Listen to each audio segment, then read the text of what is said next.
For a time, we tried to contact him by radio, but no response.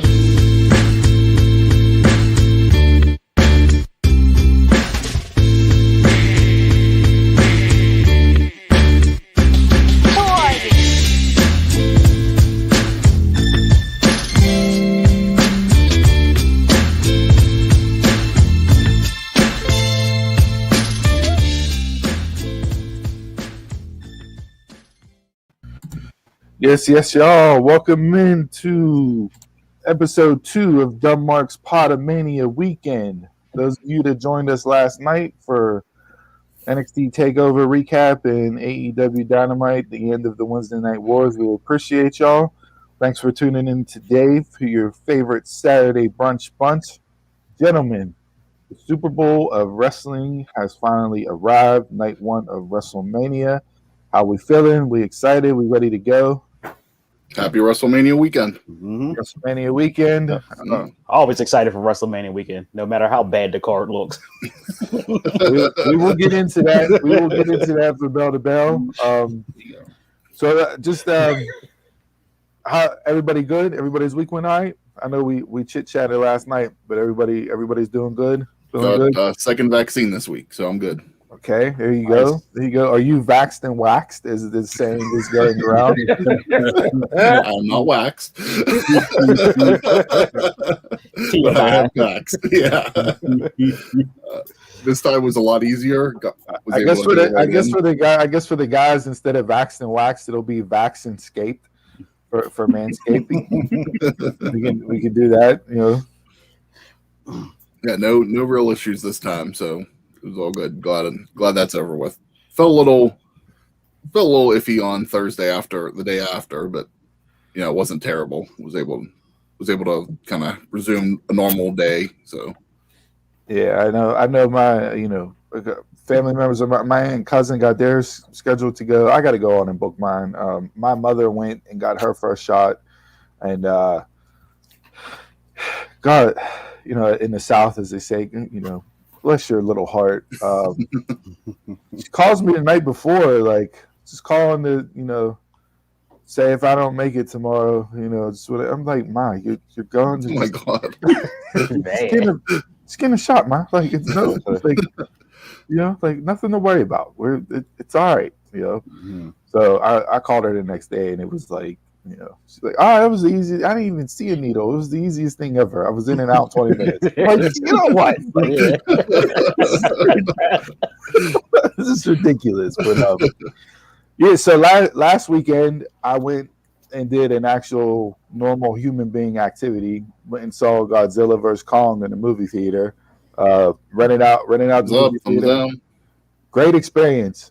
Honestly, I like the movie. The movie's good. I'm not mad that we rented out the theater to see it. Like I felt the way that the movie was, like the being in the theater and having like that surround sound and everything else for the action scenes and all that, and the fight scenes between them two was good. It made it feel like you were more into the movie than just watching it on TV at home. But yeah, I would definitely do it again. Like you got there 15 minutes early. They told you what movie you were in. Walked right up, ordered your snacks if you wanted any snacks, and then you walked into the theater. Person came out and said, "What movie are you watching?" You tell them what movie, and they go on and turn it on right at your start time. And then after it was over, you just put your trash in the garbage as you walked out, and that was it. Walked right out the theater. They had stuff roped off. Like it was really setup was really good, done right, and I have no worries about going and doing it again. So nice. Now, how was the seating when you went in? The seating? Yeah. So you could sit anywhere. We went to Century Square over in Century 3, and they have the Lazy Boy recliner chairs. Yeah. So it was a little bit more spaced out. There was 10 of us, or 9 of us. The max was 10. For that particular theater, I know other theaters are doing like you could rent it out and have 20 or 25 people. Mm-hmm. But you just walked in, grabbed any seat you want. Once you were inside your specific theater, you could take your mask off. Didn't have to sit there with your mask on. Mm-hmm. And then, yeah, once you walked out of the theater, you had to put your mask back on. So in the common areas and that, but great experience. Really, really enjoyed. It felt good to actually go out and do something. I know my kids were excited. They liked the movie, but it was just the fact that they were able to do something after a year of being in the house. Mm-hmm. But I did see with that, apparently it's doing really well. I believe last Sunday I saw an article that it said it had already out-earned Wonder Woman 1984. So it's getting good buzz, good showing. So I'm not mad if they continue the series on and make something else. I'll tune in for it. That kind of surprises me that it's out topped Wonder Woman, but yeah, and that was on Sunday. They had already, out earned that. So good on that. A couple other things that I saw that caught my eye this week. Disneyland Avengers Campus opening date was announced. So I don't know how many people are going to venture down to Disneyland. I'd be excited to go to the Avengers Campus. June 4th will be the big opening date. Mm-hmm. So not sure crowd-wise what they're allowed to have in the park, such and such, but June 4th that will open up. Now, do you know what they replaced? I don't think it said in the article. Star Wars is still up and running, right? Oh yeah, that just came out. Okay, and Harry Potter, I'm sure, is still going. What was Harry Potter? And Harry Potter's Universal. Harry Potter was Universal. Is Universal. Yeah, that's Universal. Okay. Yeah, they have a Doctor Strange Sanctum, a Hank Pym's Test Kitchen will also be there. It looks amazing. Like you know what I mean? It's set up like the Avengers headquarters. Looks exactly like it does in the movies, obviously. But yeah, it's something to look forward to. Yeah, that mouse money, boy. Mouse money is deep. Yeah, it is for sure. And then Jay, I saw this. I don't know. I know you showed off the Fruity Pebbles coffee creamer. I picked up Cinnamon Toast Crunch coffee creamer this past week. Good. I would buy it again, but I saw that there's a Cinnamon Toast Crunch Kit Kat that they're getting I've ready seen to. it, but I haven't seen it in stores yet. I'm waiting. You're waiting for that? I tried the Reese marshmallow top, and then wasn't a fan of it. Yeah, no. I like those. I don't like the one with the pretzel in it. That unsuspecting crunch in a Reese cup is a little much for me. Did you find the chips yet? No, not yet. No. So yeah, there's that, and I also saw. I know I brought up a little while ago because it's 50 years for Fruity Pebbles. They're doing a whole bunch of stuff. Fruity Pebbles. I saw yesterday grocery shopping at Walmart the Fruity Pebbles ice cream. Do I have to make a trip to Walmart? Yeah, I didn't pick it up, but it looked the carton alone. It looked amazing. So if you're a Fruity Pebbles guy, I would suggest making a run to your local Walmart because that's the first place I've seen it in. So definitely got to try that because I tried the Snickers one before, which was good. I tried the Sour Patch Kids. I like the Sour Patch Kids. It was sour, then it was sweet, like it is, but it was good. That's different. It was. Oh, it was different. It definitely was, but I got used to it. Not doing any. Yeah, I'm not doing that in my ice cream. I'll pass. What else you guys got for the intro this week? Gaming wise, Sony/PlayStation, they are remaking the Last of Us game, the first one for PS5. And everybody's mad at it because the game is still modern and they're saying, Sony, what are you doing? So it's very odd for them to make a updated game from 2013 to now. Don't know why, but they told Naughty Dog to start making a remake for it. Now, if you're just like straight remastering it, I don't mind that. just to upgrade the graphics and all that. No, I think they're remake, like Resident Evil 2 remake with it. Yeah. And then Sony told Ben Studios, they are the makers of Days Gone. They said no to a sequel, saying that the game didn't sell enough and it wasn't quality enough to get a sequel.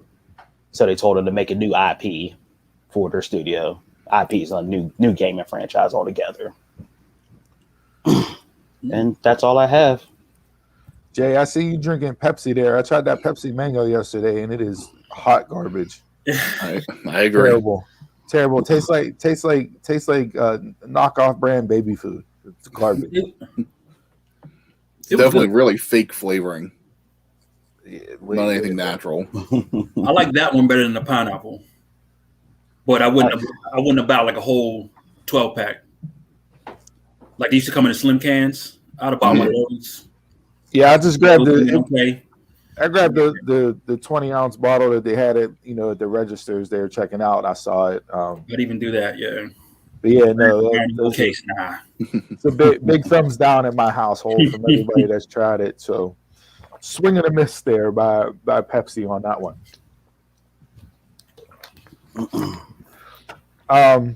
Entertainment wise, I saw. Now this could be good or bad, but Netflix purchased the rights to a Kanye West multi-part documentary for $30 million. 30 million? 30 million for docuseries for Kanye West. I left Kanye in 06. A lot of people left Kanye in 06.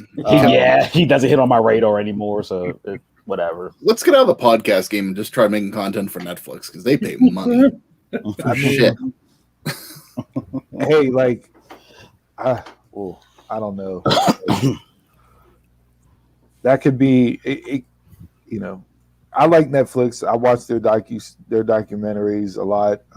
Their Biggie Smalls one was excellent. Like, so I don't know. I'm gonna have to get, because of how, like we said, I'm checked out on Kanye. I don't think I'm gonna run to watch it when it gets put on Netflix. But if it gets people talking and people are giving it good reviews and that, I might watch it. There's just so much to cover with that, and I don't know. Sometimes based off of the way Kanye acts, it's like you don't know if that's something that is a cry for help or if it's something where it's like he's a master troll, or you know what I mean. Like, I don't know. I just get uncomfortable with that stuff, type of stuff with him. So I don't know, but yeah, 30 million. I was like, geez, and it could be a money grab. I don't know, because there's reports out there that he's flat broke. So, hey, spent all that money on that presidential campaign. I was gonna say that, but I'm not political. Not political, just it's what he did. Yeah, so I saw that. Been watching Falcon and Winter Soldier. Episode 4 was amazing. We won't get into spoilers here like we always do, but we will talk about it later on down the line after it ends. There's 2 episodes left. So I've been watching that. And then so it ends on the 23rd. So it'd be 2 weeks. So we want to discuss it May 1st. Will be fun. Mm-hmm. And when does Loki start? June, I think. Okay. June. So there's gonna be a little gap. July, right? I don't know. The trailer just dropped, so yeah, we go back and check the date on that. I saw that rumored to be, and this is rumor, so take it for what you will, as Bruce Pritchard likes to say, rumors and innuendo. The Rock is rumored to replace Arnold Schwarzenegger in the Terminator movie franchise. I did hear that. Box gold. So what he does? I mean, he makes money, so I'm cool with that. Do we need any more Terminator movies? No, we don't. No. What was that SNL sketch?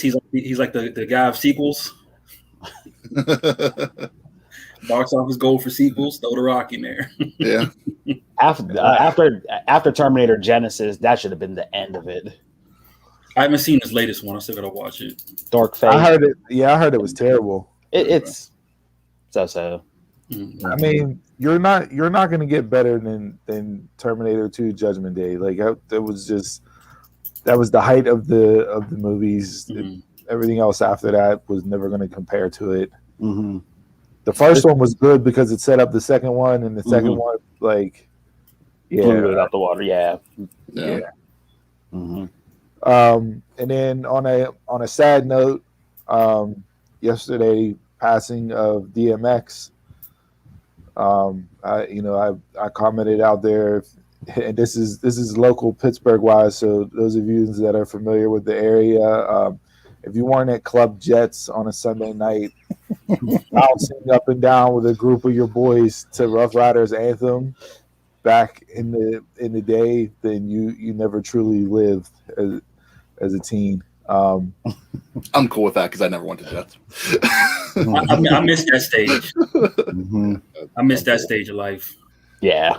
I was not interested in them now. Yeah.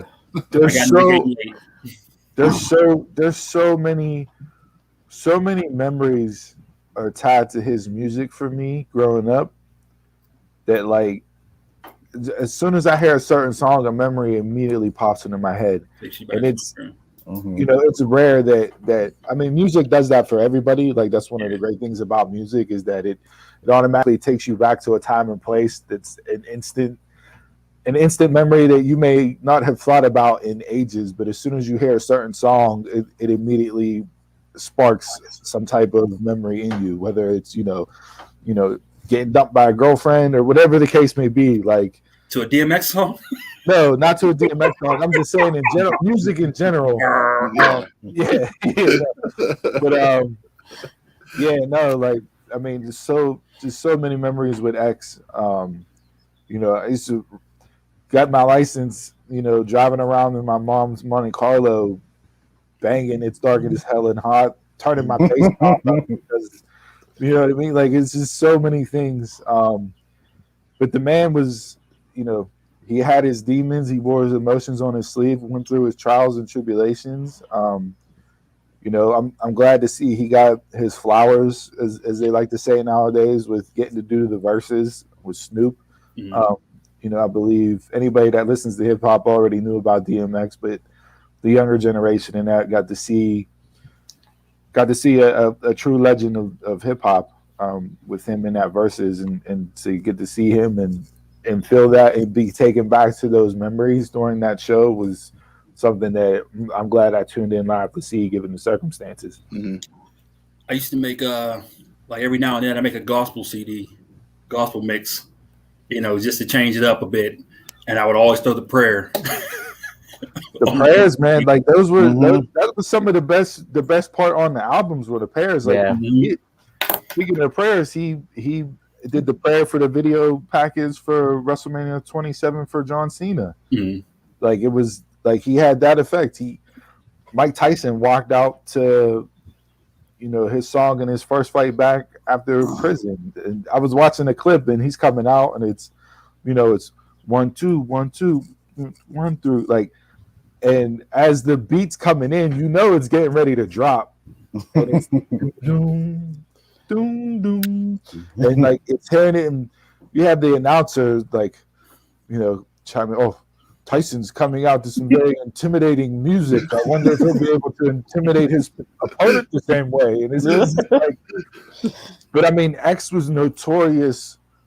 If you were watching a boxing fight or even UFC, like, you knew if somebody was coming out to X, it was like, oh, okay, this dude is a badass mother that's gonna knock somebody out. Like, that's just the way it was.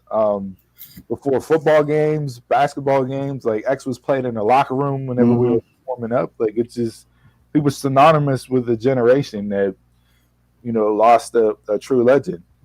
And even as conservative as baseball is, people was playing X before that.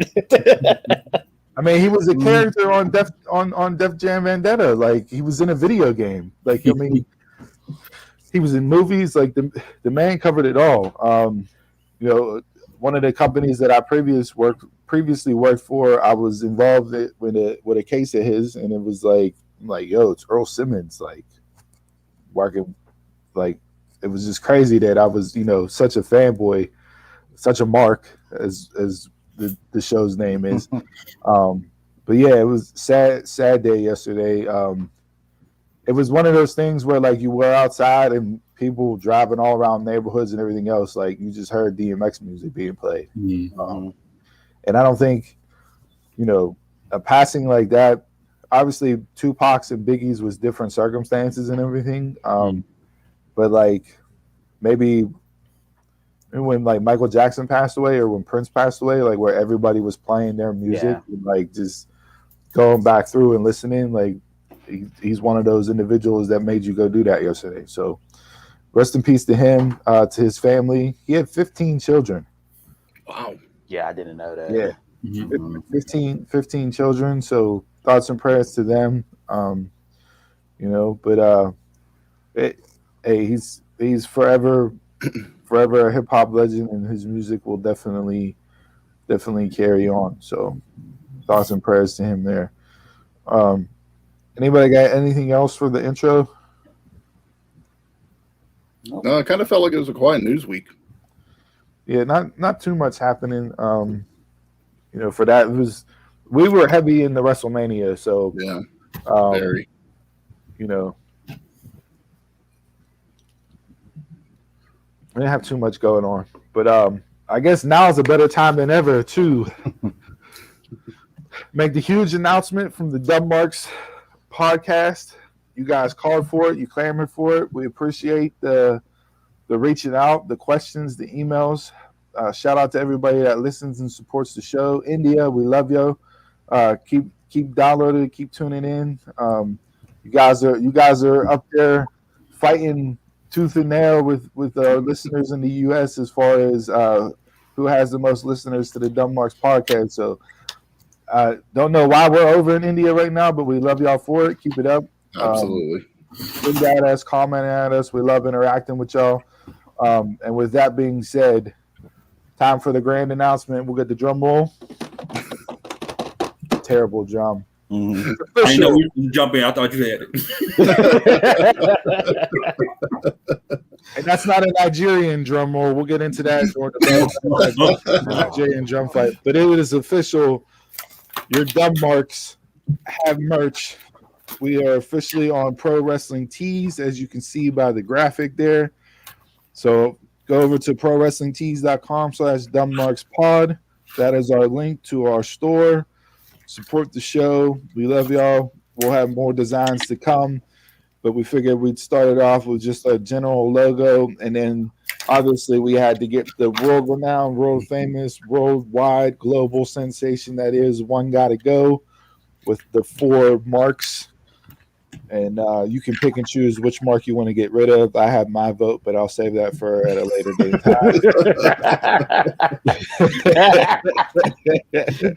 So it depends who should go. It depends on what topic. So we've had people ask for shirts. Stop feeding your face. Shirts, graphics will still be up, right?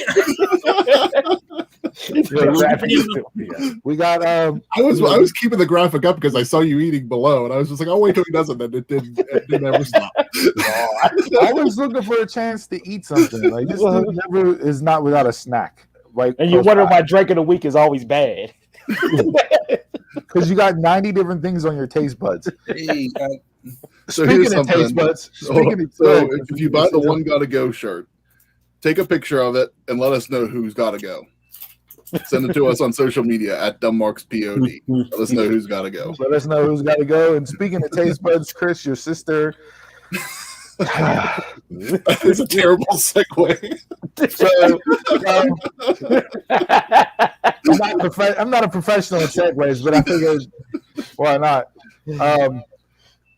I've been coming in here the last 2 weeks, and I've been hailing the most delicious coldness and sweetness that has hit my lips in a really long time, which that is the Charlie Cold Brew from Dunkin' Donuts.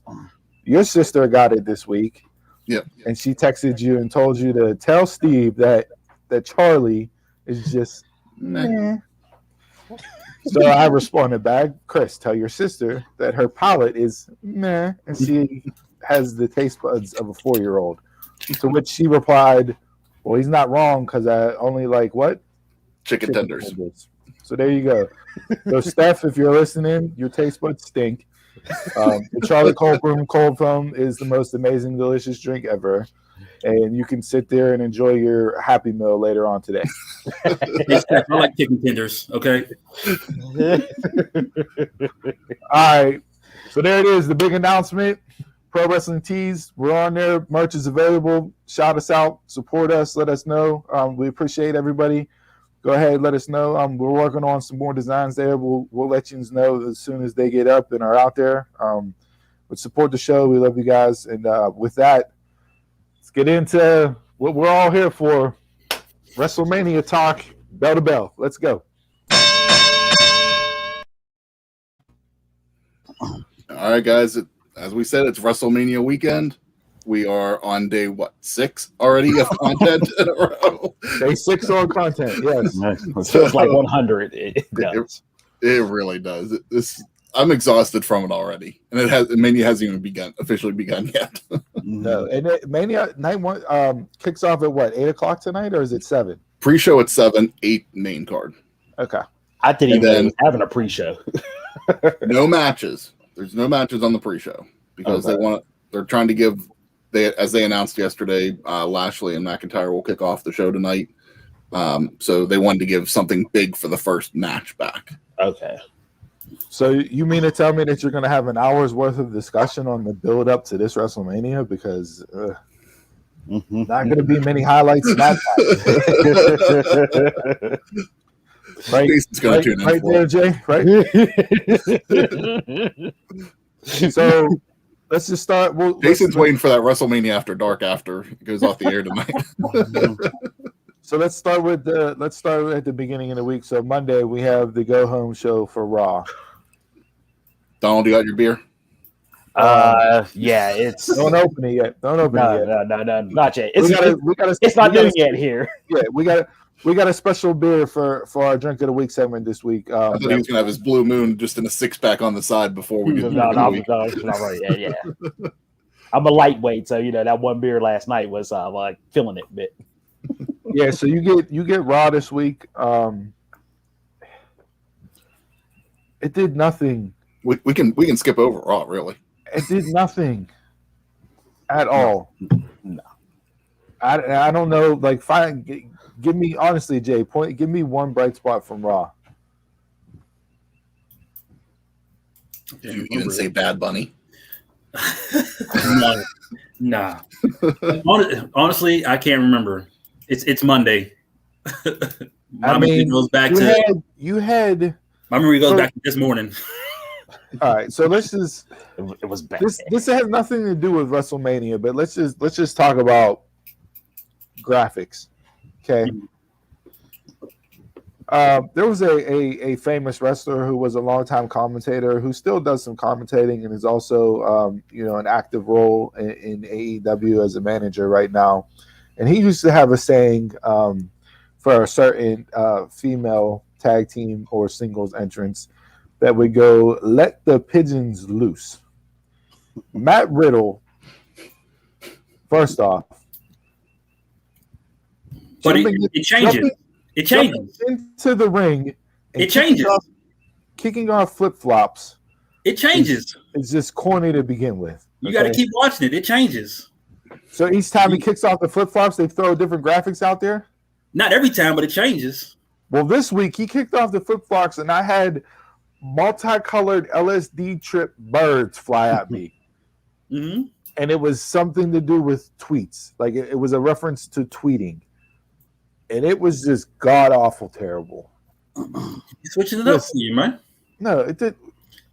Let the man have the graphics. Who is that? Maybe you have to be high to watch the program. Maybe that's the point of that. Who do you who is that targeting? Himself. He wants to have fun, I guess. I don't know. Let the man have fun. His character's a stoner. How is that him being fun? Let it The be. amount of He's not the one that did the amount of, graphic. the amount of 420 and weed puns that were in his promo with the New Day before the New Day's match was just ridiculous. Overload. I just don't. Whatever. But yeah, I don't. You're gonna jump in the ring and kick off flip flops as a grown ass man. I don't need pink, purple, green, and M&M Easter color themed birds flying at me on my screen. So like, You want to go back to flip flops? I don't want to go back to anything with Riddle, which is a shame because I like him in the ring. It's just the way they're presenting him is terrible. Wonder what? Maybe they'll give you pirate ships flying for WrestleMania. Oh God, Cannonballs. Cannonball. There we go. No. Switch it up. Look at you guys throwing in input. God damn. Y'all want to see it. No, that's gonna be. You know what? I'm gonna leave it go. I'm just you have Kofi. Just to we'll just run off of that segment, but you had Xavier Woods versus AJ Styles, which I'm like, okay, I can get into this. It was like a 3-minute match. Kofi Kingston throws a microphone at almost stammers around like a giant around him. Kofi runs through the ring. AJ gets distracted. Woods wins with a roll up. AJ has lost 3 consecutive times, 3 weeks in a row, all to dumb, distracted finishes. And this is supposed to get me excited for a tag team title match on WrestleMania. It does nothing. It does nothing. After they get a tag team title shot just by standing in the ring and saying, "I want a tag team title match." It does nothing. What does this again? This goes back to the same point we've been hammering home for this entire build to Mania. There's no stories that are getting me invested in these matches for this card tonight or tomorrow night. Minus, I think we have a total of 12 matches. 7 and 7, 14. Okay, 14 matches, and I could probably say as we run through these predictions over the next 2 days, there's probably 3 that I'm probably really truly invested in. Mm-hmm. Truly invested, yeah. So it's like, what? How about lightly invested? Maybe 5. Oh, we'll run through the card and figure that out. But so Raw was trash. Raw did nothing. As a go-home show to WrestleMania, it did nothing. So then we get the announcement that SmackDown, and we got this last week, I believe, but SmackDown was going to be basically the WrestleMania kickoff show. Yeah. It was going to be a special edition of SmackDown WrestleMania-wise. So we weren't getting a standard go-home show for Friday night. In between there, we had the Hall of Fame on Tuesday. Class of 2020 and 2021 got inducted. Obviously, last year's class didn't get the introduction because of COVID, so they decided to do it this year. And This year minus Batista. Because of scheduling conflicts. And I hated it. Yeah. I hated it. I mean, but do you enjoy any Hall of Fame? I do, actually. Yeah. I like the Hall of Fame. I like hearing the stories. There's some. Mm-hmm. I like hearing the stories. I like hearing the road tales, the how you got there. I like You that. like the main eventers. You like the keynote speakers. I like that with any Hall of Fame. Like I watched the NFL Hall of Fame induction. Like I just enjoy hearing about successful people on the stuff that they had to go through to get to where they got, and everybody that impacted them and all that. Like I enjoy that. It's kind of like whenever Ron Simmons got in a couple years ago. I enjoyed JPL talking about their road trips with Teddy Long and everything, and like inducting him into the Hall of Fame. And so I was really looking forward to Ron and possibly Teddy inducting JBL last year. So it's like with them doing it this year, you didn't get the induction. You just got like a 5-minute speech from the person being inducted to the Hall of Fame. And I felt like it did take away from it a bit. Not only that, but the way that they did it, like I get you can't have people there. right? Even though they're in Florida, and Florida's one of them, Florida and Texas are probably Georgia too, but they're probably two of the most open states as far as letting people do pretty much whatever they want with COVID and that. But you had people come out, and JBL was the perfect example. Like Jerry the King Lawler was the host, comes out, gives the little introduction, runs through, brings out JBL. He starts going into a speech, and what do? They pipe in the fake crowd noise and chants and reactions, and it's just like it didn't fit at all. Mm-hmm. Viewing wise, it was just not a good experience. Like, but then it would just feel like when it first started, wrestling when it first started, just emptiness. I mean, how do you win in that situation? They could have had the roster at least be the audience. If they normally do for the Hall of Fame. You're testing all these people. Like, why not have the roster out there? Like you said, you're in the Thunderdome. You have the room for it. You can have everybody seated. So they're doing that, right?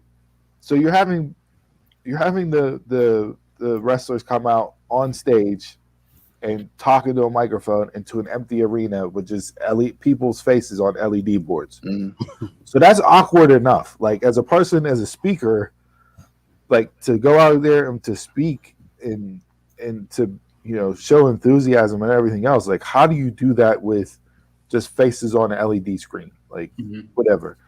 But how do you do that with talent around the ring? But you're speaking these aren't your fans. These are people you work with. You want to appeal to the fans. But these people that are being inducted aren't workers today.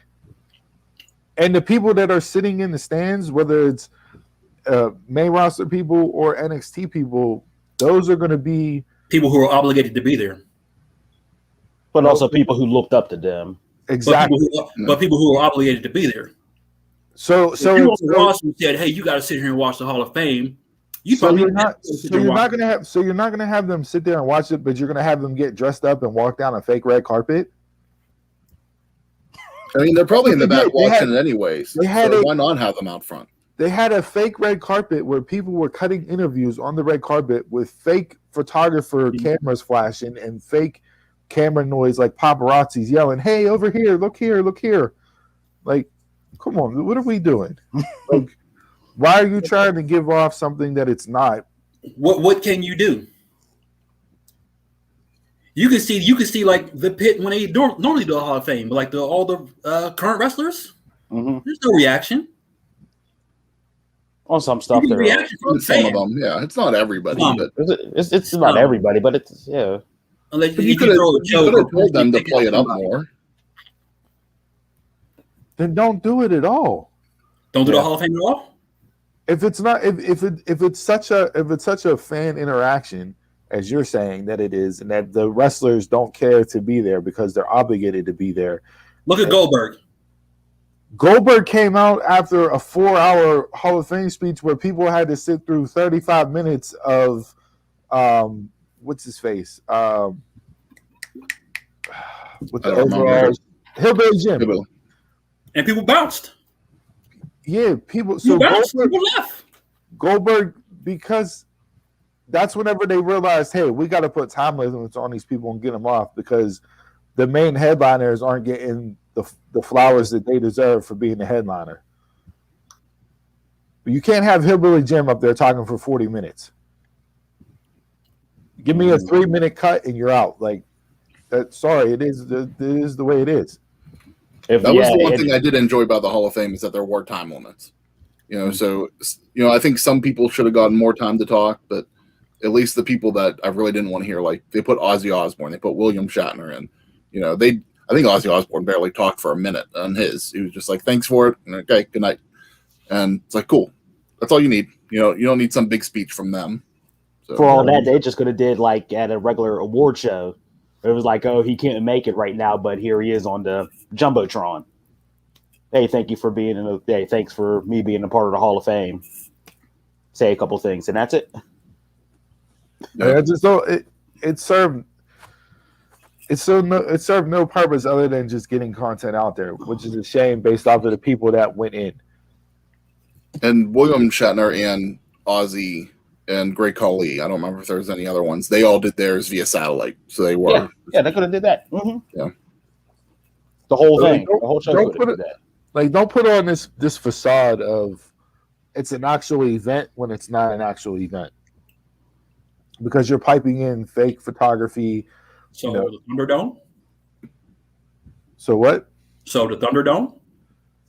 So the Thunderdome what? You said don't put on this facade if it's a fake event. If you're pumping in all the stuff, you're doing the same thing for wrestling each week.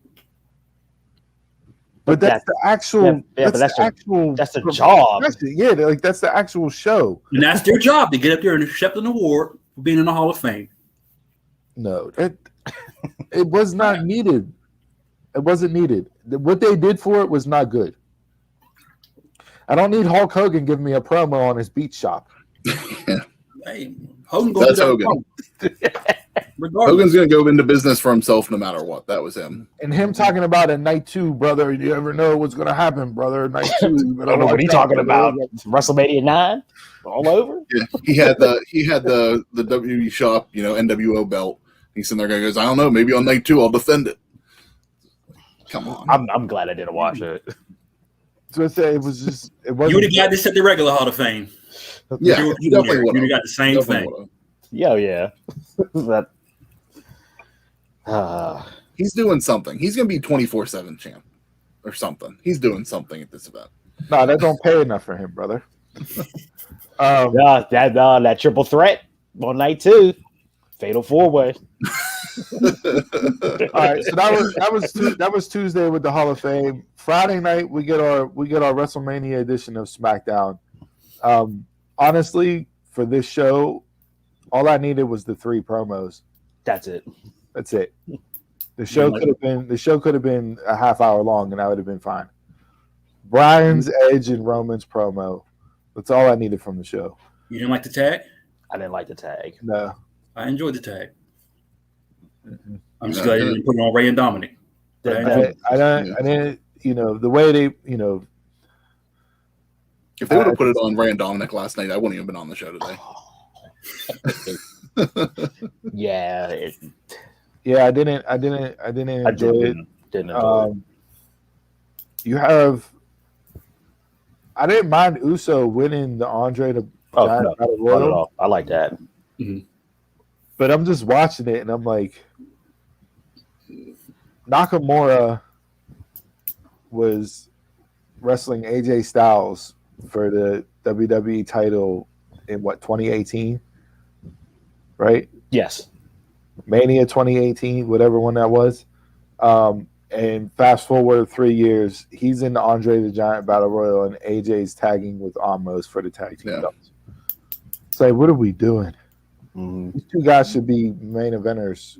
Last year, AJ Styles was in Undertaker's retirement match. Right. Fast forward a year later. And here we are.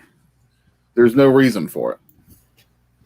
I didn't like in the Battle Royal also that they just threw out Cedric and Benjamin out like nothing. Yeah. Complete burial. Mm-hmm. But then bringing up her. Even that stuff wasn't booked. Like you had Ali in there with T-Bar and Slapjack, and they don't even go after Ali after he attacks them. It's like, what are we doing? And they're no longer Retribution, but why are they still Retribution characters? That's what I didn't like. What I would have liked if they'd have had Dijakovic win the match and then take off the mask. I've been okay with that. Yeah. I would have too. Yeah. That was a good booking decision, Jason. There you go. But yeah, I didn't need it. Like, I just didn't. I didn't need it at all. So No. if I'm gonna go back and rewatch Edge's promo again today. I caught snippets of it. I didn't get to watch it live as the show was ongoing. I have it DVR'd, but I want to go back and listen to that from start to finish. I like the way they set it up with just him in the ring with the spotlight on him. And he has some good zingers out there, some good one lines, running Roman down, calling him the Samoan Edge. Came in, started in a 3-man group. You make your entrance through the crowd. Your spear's your finisher. Oh, I got it. Samoan Edge. I like that. I like that line, on it. Honestly, all 3 of their promos didn't sell me for the event at all. Like I kind of felt like they just were That's all they were. They were just promos to take up time. Roman sold me. Just because, Brian, just because he's gotten so much better He as has. a promo person. I think all three promos fit all three individuals and their characters. Brian's promo played up the underdog. I've been told no. This is why I say yes, and it fit his character. He had good. He hit all his marks as far as like raising his voice and being passionate whenever he was supposed to during the promo. Then he would slow it down and talk normal. Like I enjoyed that promo from Brian a lot last night. Is he still an underdog though? I mean, I know they're still trying to give him that character, but is he still the underdog? He'll always be the underdog. He's always yeah. He overcame it at WrestleMania 30. You know, he came back from injury, was WWE champion. You know, had a little run with that. You know, gets time. Had star on reality shows. I mean, so are you still telling me that you're still the underdog? But that was the point of his promo. Like I've been told no. I was told by Orton and Batista no, and I won. I was told no, I'm not allowed to wrestle anymore, and I came back and I won. Like that was the whole point of the promo. Mm-hmm. So like it fit his timeline and it fit his character. Like I'm not mad at the promo. Would I have wanted to see just an Edge versus Reigns match myself personally? Yes, I would have rather have seen that. I didn't need the triple threat. But this is the match that I'm most looking forward to out of the entire card, based off of the story and the build that they've told with these three. So it's the match that I'm most invested in. Yep. And last night just was kind of the cherry on top of what they've done, and all three hit their marks as far as what they did on the mic wise last night. For me, yep. It seemed like it's the only match that WWE cares about this whole pay-per-view coming up. All right, so with that, let's get into it.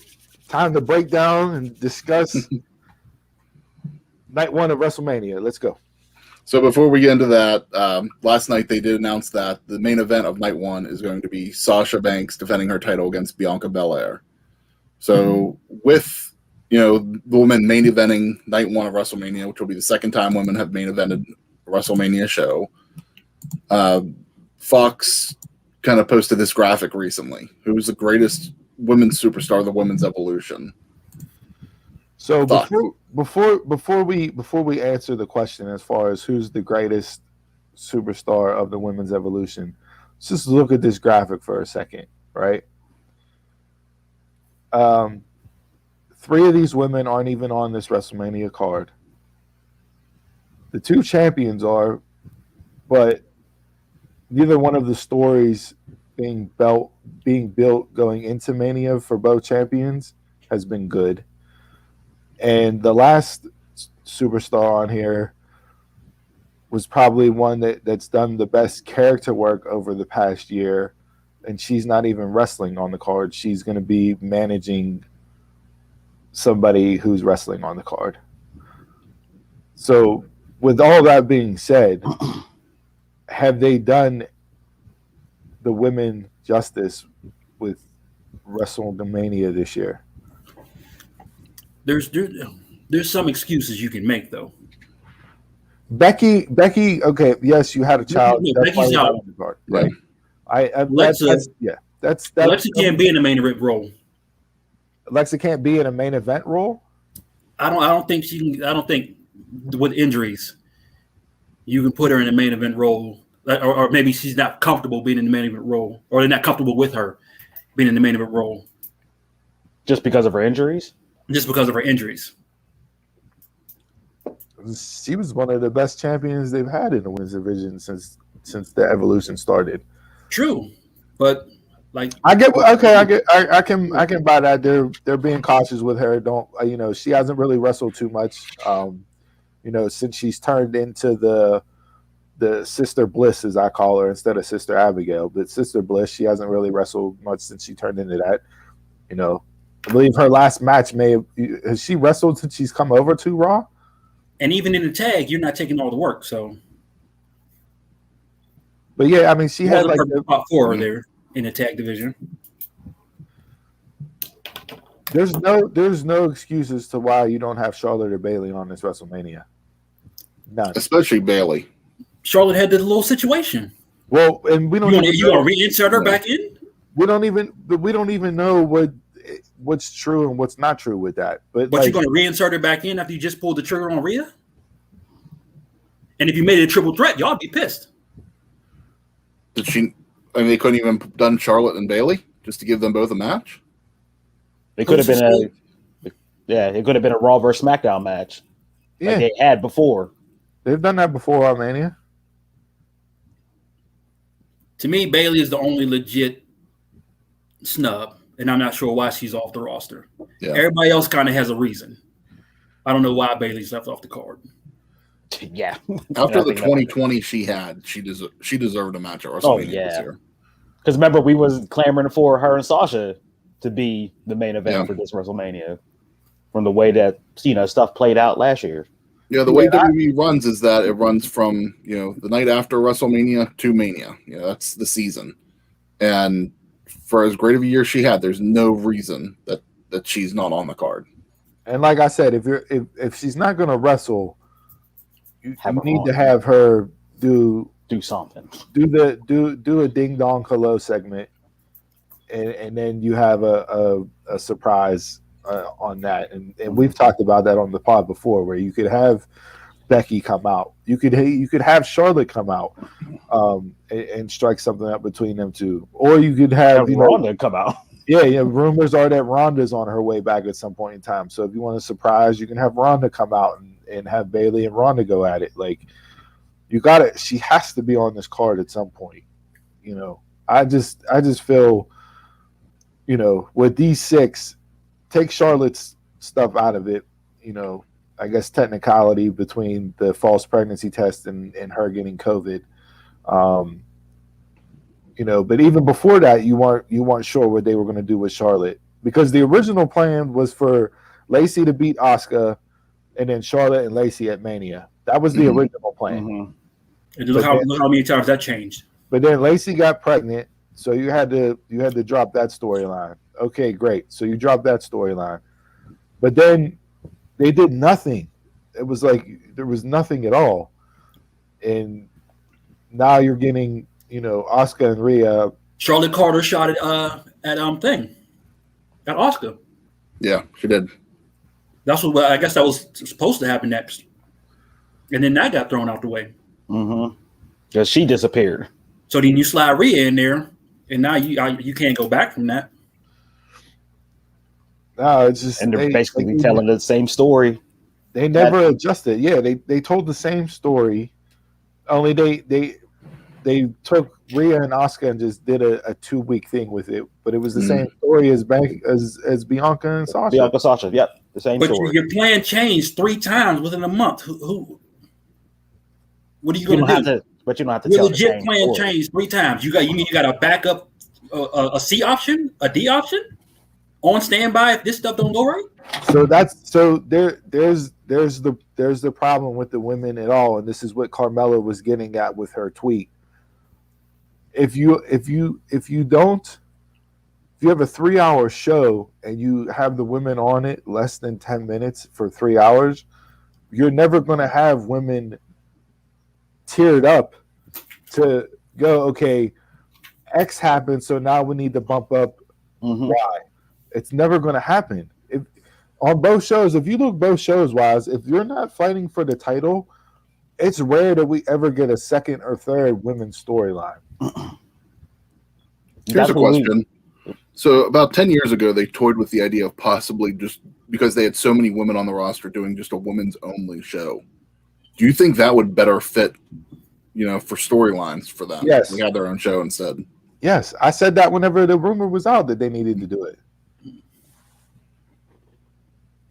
If it was all 3 brands, yes.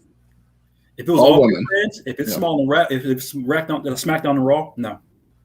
You don't think between all the women they have on SmackDown and Raw that they don't have a roster deep enough to have a show just for women?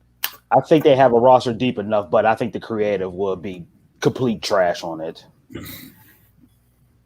I would.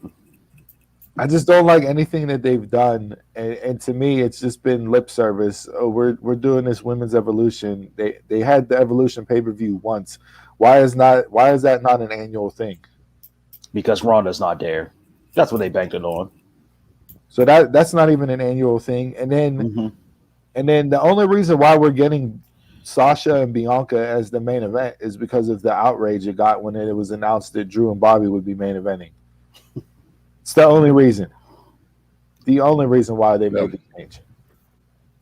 And that makes no sense because, as Graves pointed out, you win the Royal Rumble, you main event WrestleMania. So it should have already have been known. Yeah. That's always the tagline. Yeah. Now, if it's one night, I get it. It's one night. You can't, it's going to be hard if it's just one night WrestleMania for the women to main event, unless you have the situation where you had Becky, Ronda, and Charlotte like that there. So it will be more difficult if it's one night to get two women facing up that'll main event over the men. I understand that.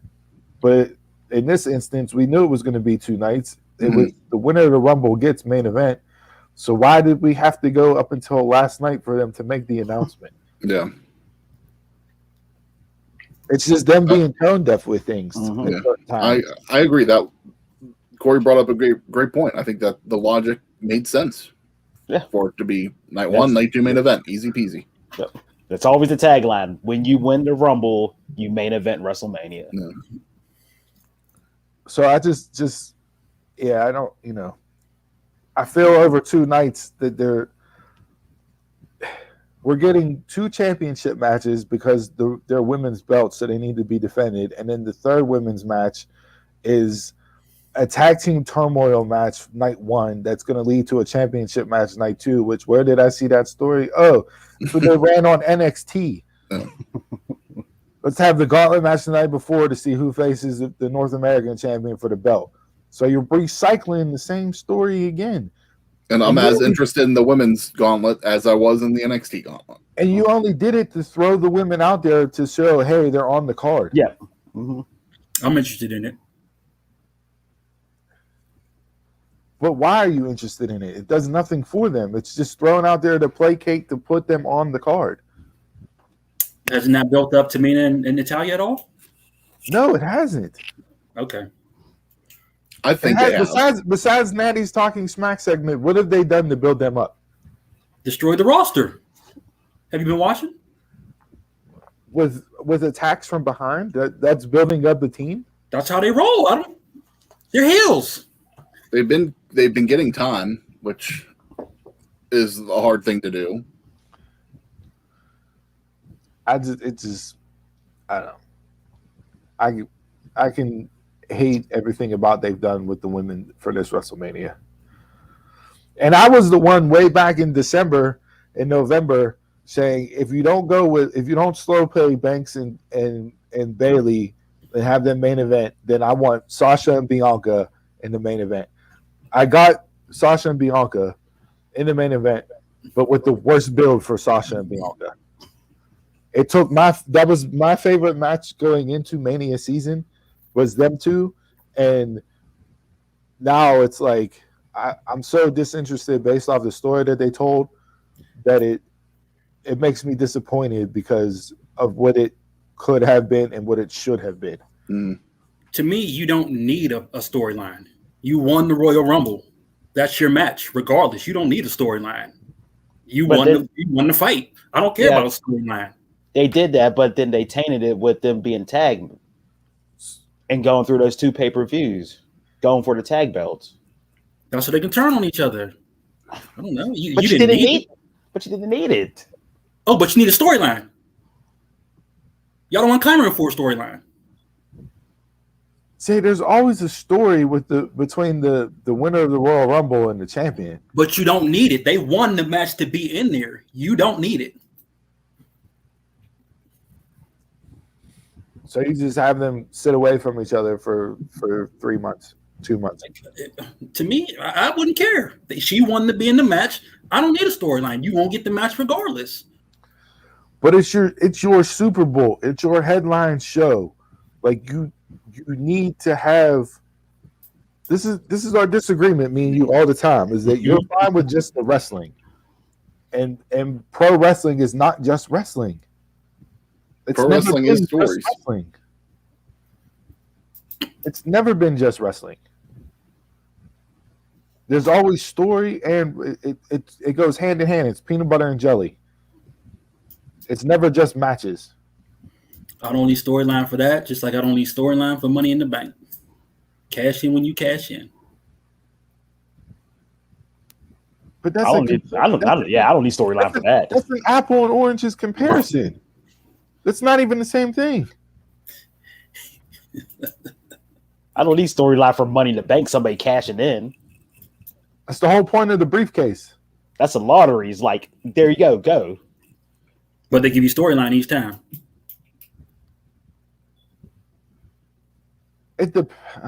Yeah, they give you storyline each time. Not each time. No, Sometimes not they cash in on the same day, so you don't get any storyline out of those. Technicality. Who you got for this? Out of these 6 women, who's the superstar, the greatest superstar of the women's evolution? I will go with Sasha. She's been my go-to since she came on the NXT scene. Well, this is just we're not talking about NXT time. This is just the women's evolution. I'm just saying that she's been my number one since then. So she always been. So it's Sasha. Chris? If I'm going, accolades for everything, I think I'm gonna go with Asuka. I think, her character might not be they might not push her the best character wise, but for longevity of title, what she's won, I think she's been the strongest in the division. She doesn't have more accolades than Charlotte. She's the only one out of them that has won Money in the Bank. She's won Money in the Bank. She's won all the titles. I mean, and she's won a Royal Rumble too. I think she's the only one that's won everything for the women on the main roster. Didn't Bailey win everything? Not the Money in the Bank. Yes, she Bailey? did. No, Yeah, did. She didn't win the Rumble Yeah, yet. she did cash Oh, no, in. no, Rumble. Yeah. Jay?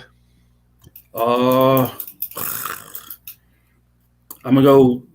It's a toss up between Charlotte and Sasha. Just for overall, I'm gonna go Charlotte.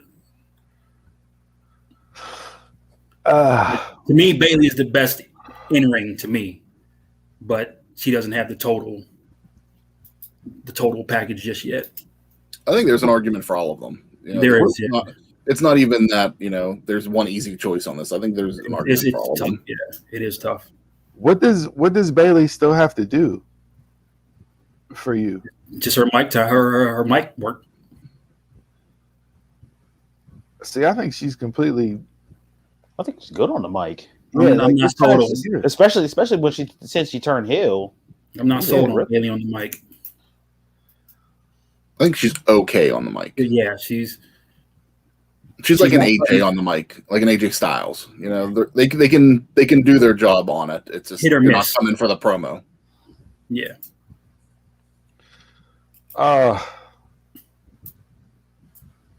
Sasha's my favorite. As far as impact, I would say Becky's had the biggest impact on the women's division. But to me, she's the worst in ring. But she was the biggest. She's the biggest breakout star. Like you had, you know what I mean? Like true.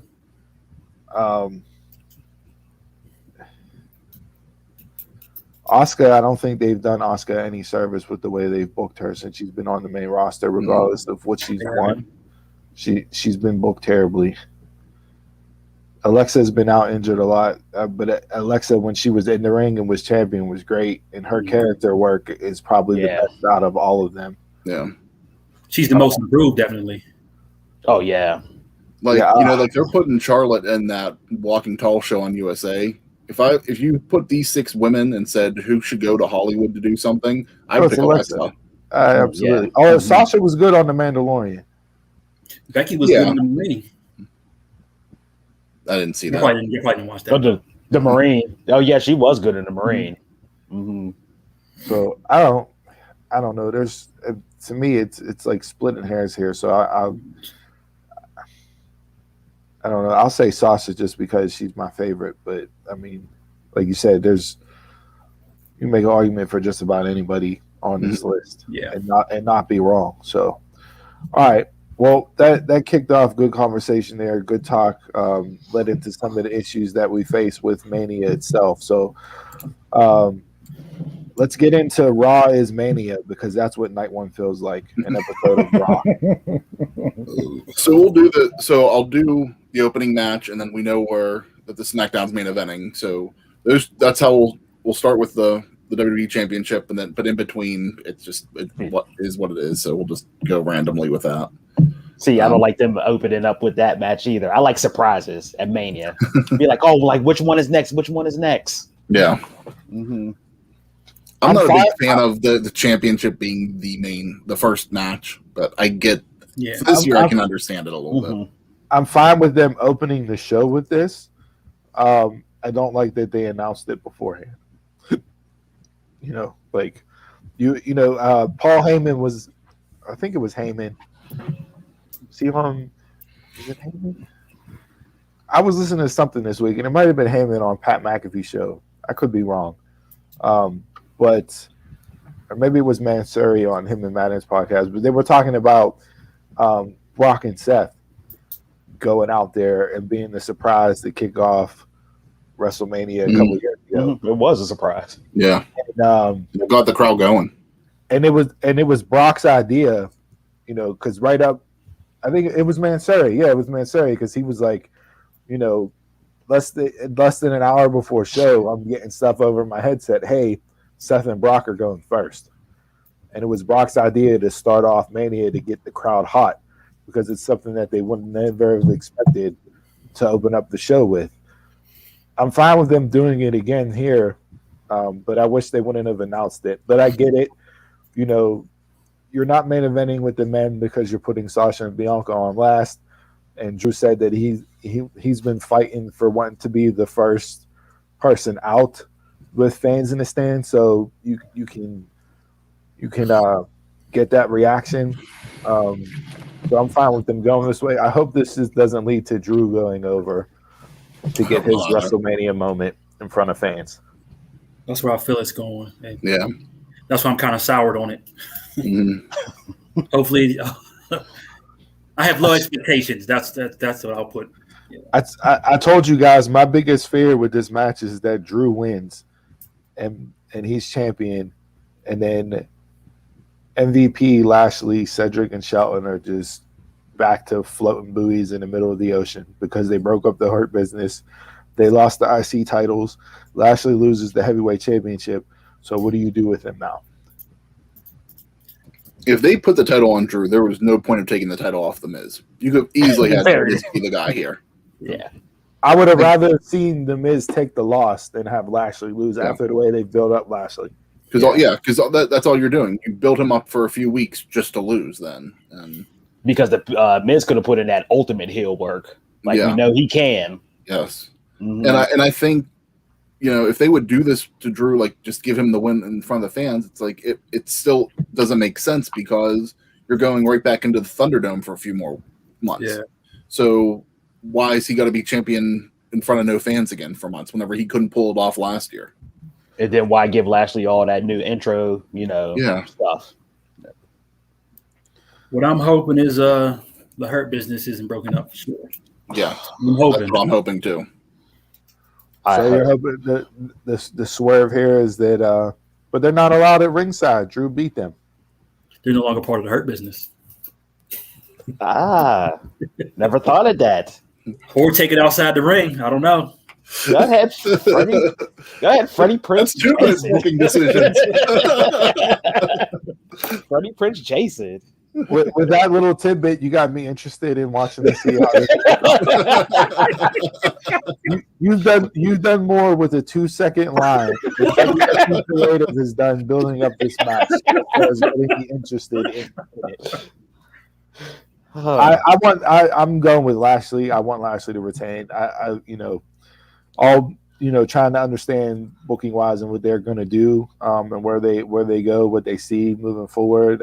I'm just going strictly off the cuff with what I want to see here, and I want Lashley to retain. I want Lashley to retain.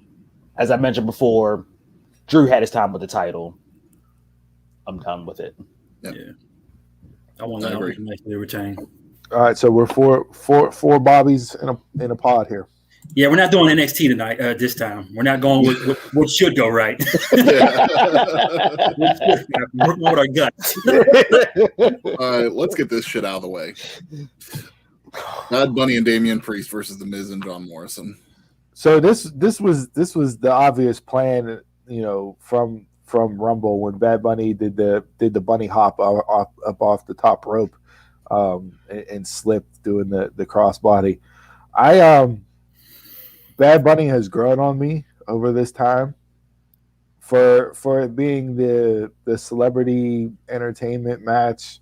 I'm okay with them doing it the way that they're going to do it. He'll have his spots. You took a guitar. You're in there.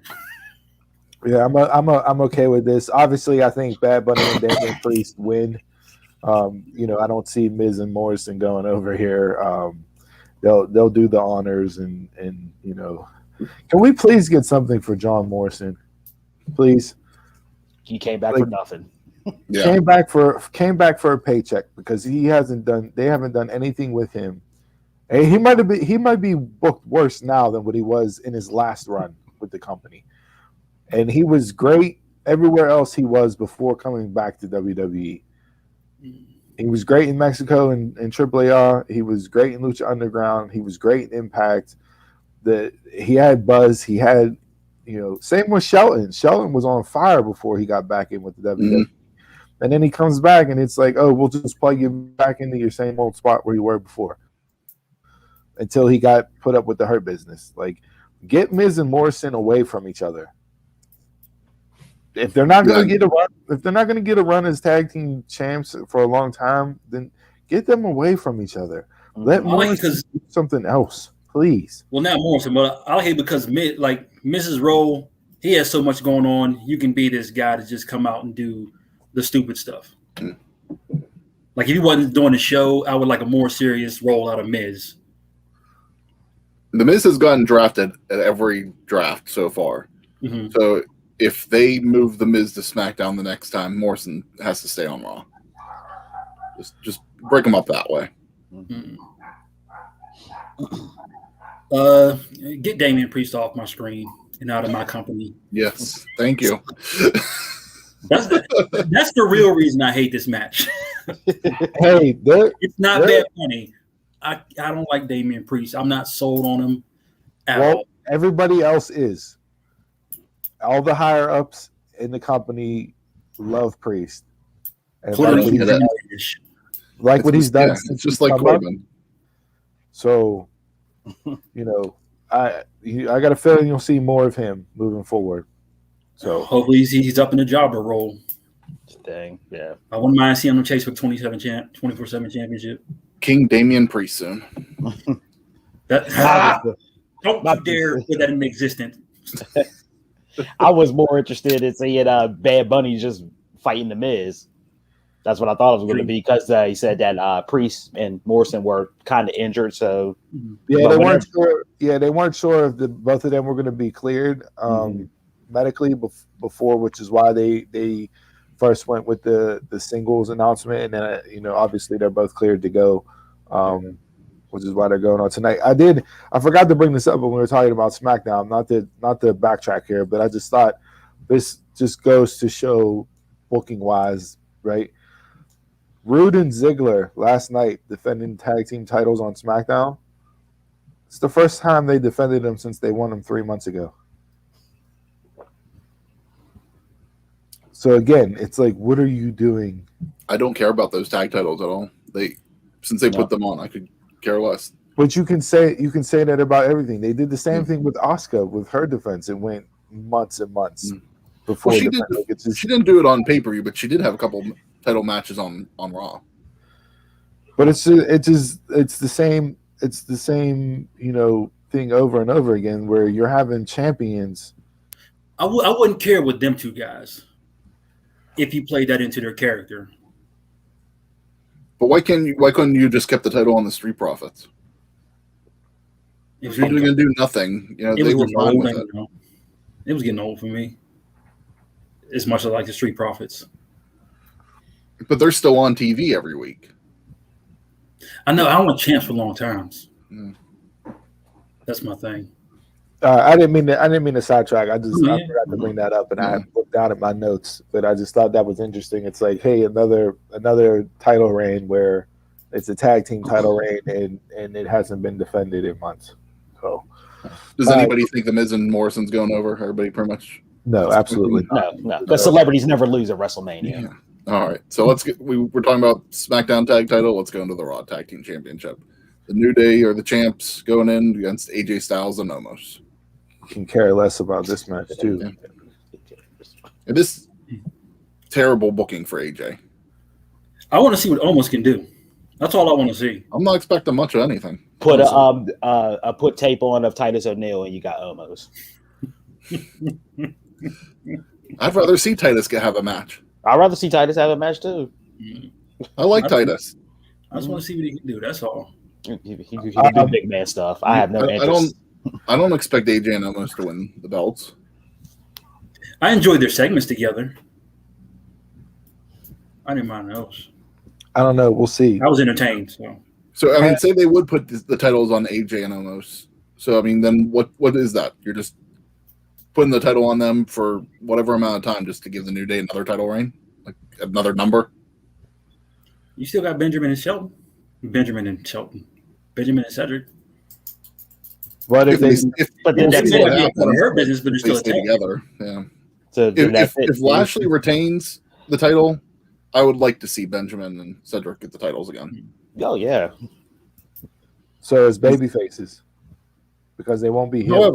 However it is, I don't care. I just think that group deserved better than what they've gotten the past few weeks. I don't even care to predict this match. That's how. I'm just saying New Day. Yeah. I'm gonna go New Day. I'm not even gonna give it a vote. I don't care. I'll run the vacuum during this match. I don't. Well, speaking of matches we don't care about. Jesus. It just gets worse and worse. Yeah. This is Raw is Mania. This is an episode of Raw. It's a 3-hour Raw tonight.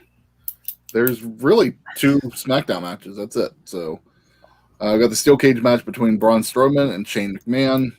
Another match that just could care less about. I want to see the spot.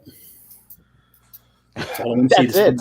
And that's the thing too. It being in a cage match, you're kind of limiting the spot. I think. Mm-hmm. True. I mean, unless he does. So either you do the spot before you get into the cage, or the spot is just leaving the cage, and the match is over, or the match is over. Yeah, I mean, I think. So how does Shane outwit Braun? Because that was the promo on Monday. Was, I'm not mad that you selected a steel cage because I'm going to outwit you because you're stupid. This whole story has been built on one word: stupid. And they're making a 6'8", 330-pound chiseled giant of a man be the person that was bullied. They took Lars Sullivan's storyline and gave it to Braun Strowman. He's going to go through a spear through the cage, and he's going to miss Shane. So Shane wins through the cage? Probably.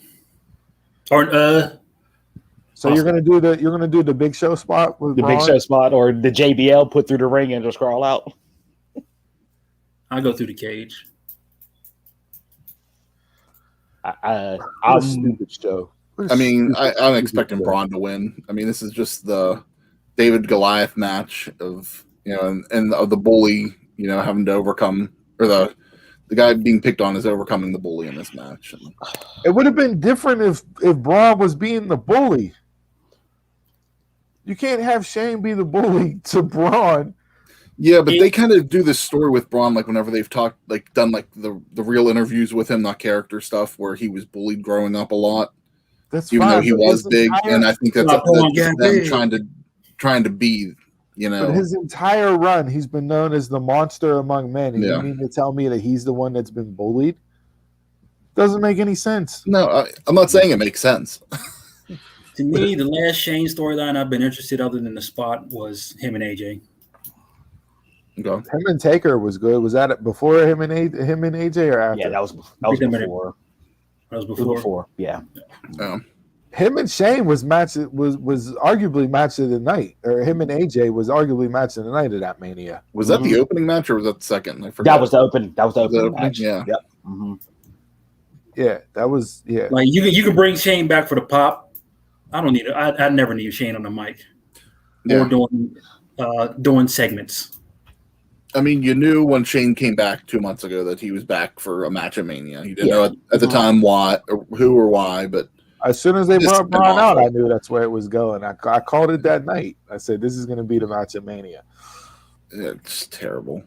All right, what's next? I'm not voting on. I this had one. I had no choice. I'm with Steve. I can care less. All right, this one I think we can actually have a discussion on. Cesaro versus Seth Rollins. This is going to be potentially match of WrestleMania. I think. After what you know what Cesaro can do in the ring, you know what Rollins can do in the ring. Cesaro, this is his first singles match on WrestleMania since he's been with the company. So go That is figure. crazy. That's crazy. He had a good interview on Renee's podcast, Oral Sessions. Go watch that. It was good interview. I think you could, if you're going to do a run with Cesaro, I think this is the jumping off point for him to get his run this year. If you're going to do it, I think he deserves it. He deserves it, but he needs a mouthpiece. I don't know if you don't have him say anything. Just come out and be that destroyer.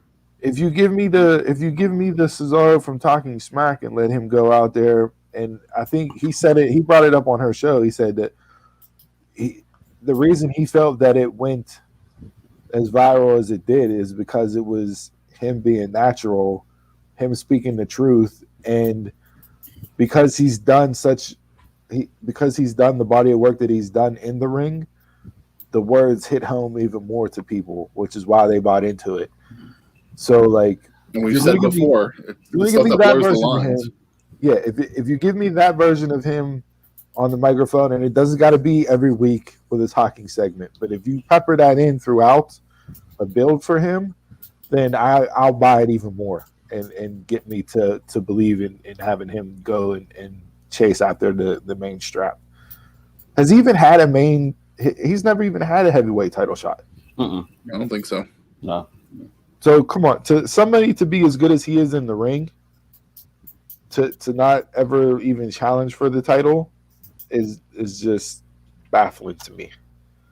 Whenever you had him with Heyman, who wasn't mouthpiece. No. That's where he should have been. Mm-hmm. Yeah. So yeah, 7 years ago we dealt with this. Whenever he, won the Andre the Giant Battle Royal, everybody thought finally Cesaro's getting his push, and it came to nothing.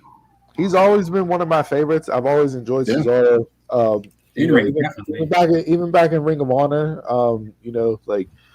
I think him and Seth, this could arguably be match of the weekend for it. I'm really looking forward to this match. It's one of the stories that I'm actually invested in because of what they've told since Seth has come back. So I'm looking forward to this match. I'm gonna go with Cesaro.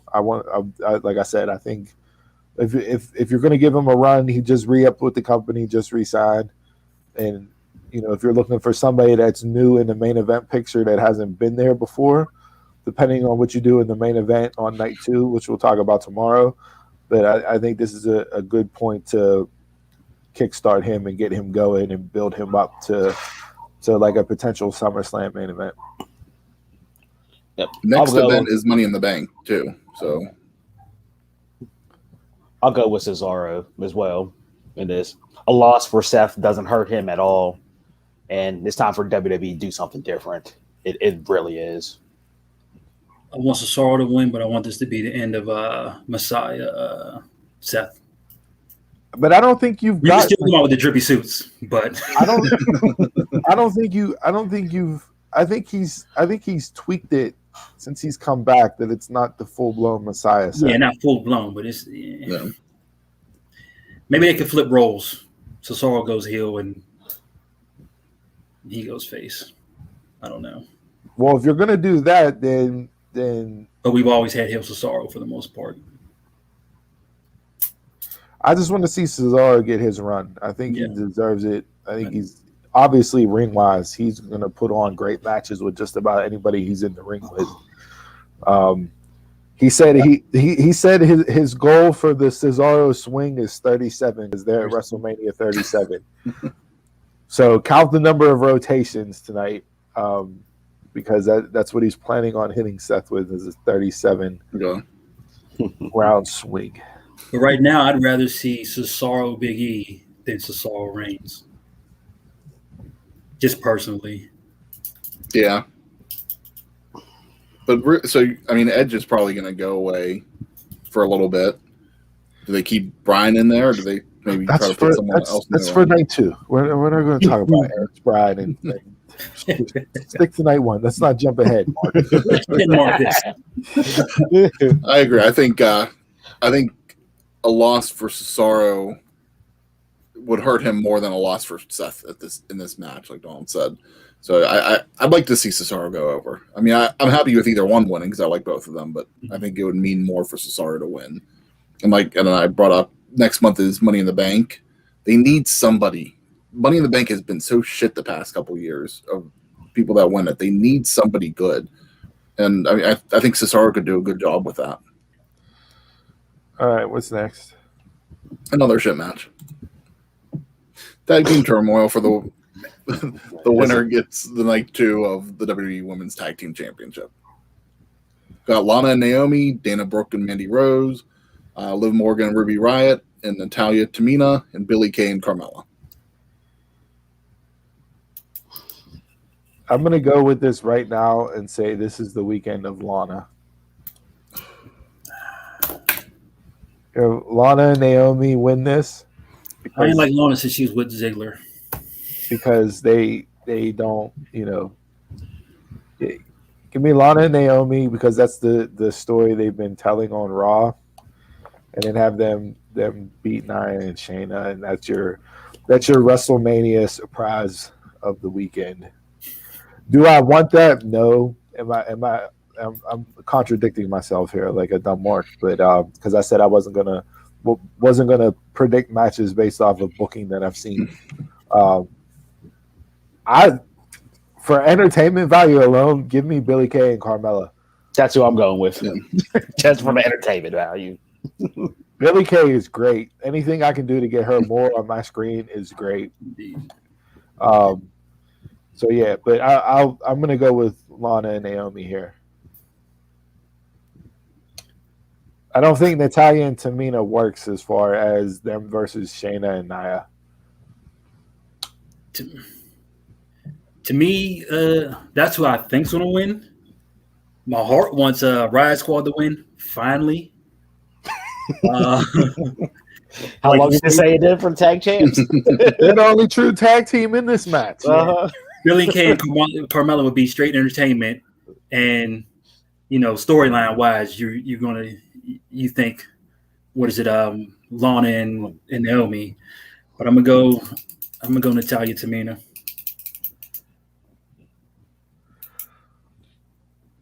To me, Mandy Rose and Dana Brooke have no chance whatsoever.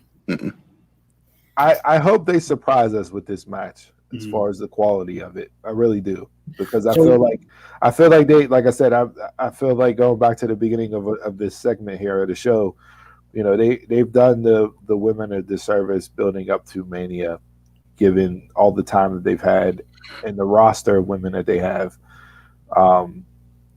It's just throwing everybody onto the card to get them on the card. But I'm hoping the match itself is decent and is not just your old school looking of, oh, hey, it's the bathroom break match. I think it'll be decent because you have different people in there. Like, you don't want to see too many of these people in a one-on-one. So you're going to get like the best of snippets. But what's the rules of this match? I can't. They haven't I'm even not sure. Haven't even said. So it wouldn't surprise me if all 4 teams or all 5 teams are outstanding on the ring apron. I mean, I've heard of the tag team turmoil, but I can't remember what the stipulations are. I have no Yeah, idea. it doesn't say elimination, so it's probably gonna be first pinfall. Would be my guess. But we'll see tonight. I think Natalia and Tamina, for me, they're the ones I'm the most invested in out of any of these 5 teams. But it doesn't work for going up against Shayna and Nia because it's heel versus heel. I don't want to see Lana, but Naomi's the Florida girl, so I mean they like putting stuff on her. It's the ravishing weekend. Okay, by definition, it's pretty much a gauntlet match. Okay. Elimination. 2 teams start. You pin one. It's too much for these guys. Yeah, too long. I wouldn't mind if all 4 or all 8 were in the ring at the same time. All 4. All right. Okay. Yeah. All right. Main event. SmackDown Women's Championship. Sasha Banks defending against Bianca Belair. This should be such a big moment, and it doesn't feel like it is. Given the circumstances, 2 singles women main eventing, 2 women of color main eventing. The era that we're in as far as women's empowerment, like all these things that could have been hit on in the story to build up to these 2 that weren't hit on at all. It's disappointing from that standpoint. Are they going to go out there and kill it? I think absolutely. Hopefully their styles mesh well in the ring. Mm-hmm. The styles make fights. Hopefully these 2 have chemistry in the ring with each other. Because sometimes you get 2 top people in there, but it just doesn't mesh well, and it comes off as a bad match. So I'm hoping that they both mesh well in the ring, because both women can go. So I'm hoping for a classic here between these 2, because I think they can deliver one, and I think Bianca Belair will be your EST of WWE and close the show night 1 with the crowd going home happy, so to speak, and getting a new women's champion crown. From this match, I want a definitive heel develop from this match, whether it be either one. Because to me, Sasha's still not true heel Sasha. No, so now you want a story. By the end of this match, I want. Yeah.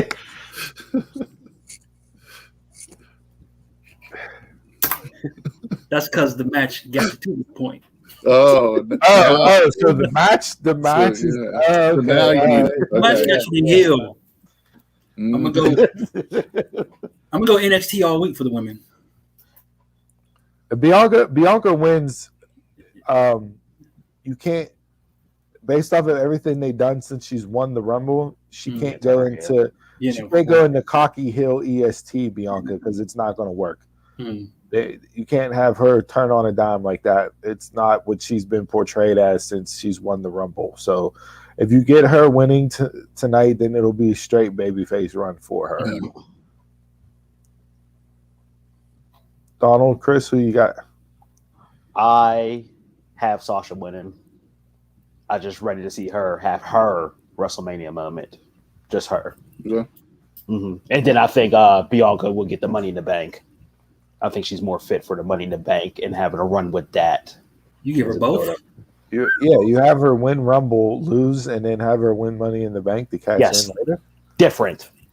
Got to be different. I don't like that story, but all right. As you can see, all my Sasha stuff is up. I don't hate that. I mean, it doesn't take away from Bianca. I don't think it would keep elevating her and keeping her in the spotlight to get the title. But who else are you going to give it to?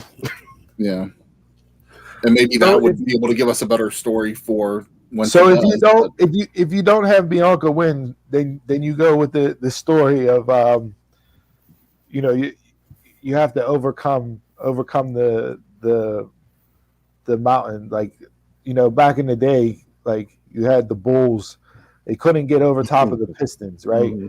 And then once they beat the Pistons, then they became champs. Like you see that in sports all the time, where it's like you get that team that that's there, and they come into the old guard who just beats them, a couple times in a row, and then finally they get over the hump. So you'd rather have Mighty Ducks moment. You'd rather have Bianca go that route and have her go over the hump, so to speak, Mm-hmm. to win a championship instead of just coming out the gates and first time challenging for it, winning. Yeah, I want that because night 2, I got different prediction. As good as that would be, I don't think WWE is that creative right now. So I see Bianca going over and getting her WrestleMania moment. Yeah, like I said, I hope their styles and they work good in the ring together. Their chemistry comes off well.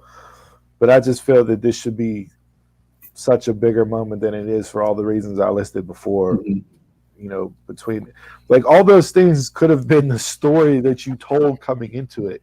And Jay, that wouldn't have been a story that they have to be in the ring and going back and forth with each other. It's the women's empowerment. It's two women of color. Like all those things are stories that you can tell with vignettes and interviews and talking segments and everything else that you would get. Yes, the winner of Mania or the winner of the Rumble challenges for the belt of Mania, and that's it. That's your story. But WWE, they're gonna give you this match a million times between it. I know, but I'm saying variation. If you want to go your route, where you said earlier in the show, it's just, hey, you win the Rumble, it's the main event in Mania, and that's it. You don't need no story. Well, there's the story that you could have told without actually doing in-ring stuff, story work. Those are the things that you tie into that build it up and make it a special event, which it should feel like. And I don't think that it does. This was a missed opportunity for them to really hammer home something that has significance in this day and era for women. And I think they swung and missed hugely on this take. But that's just me.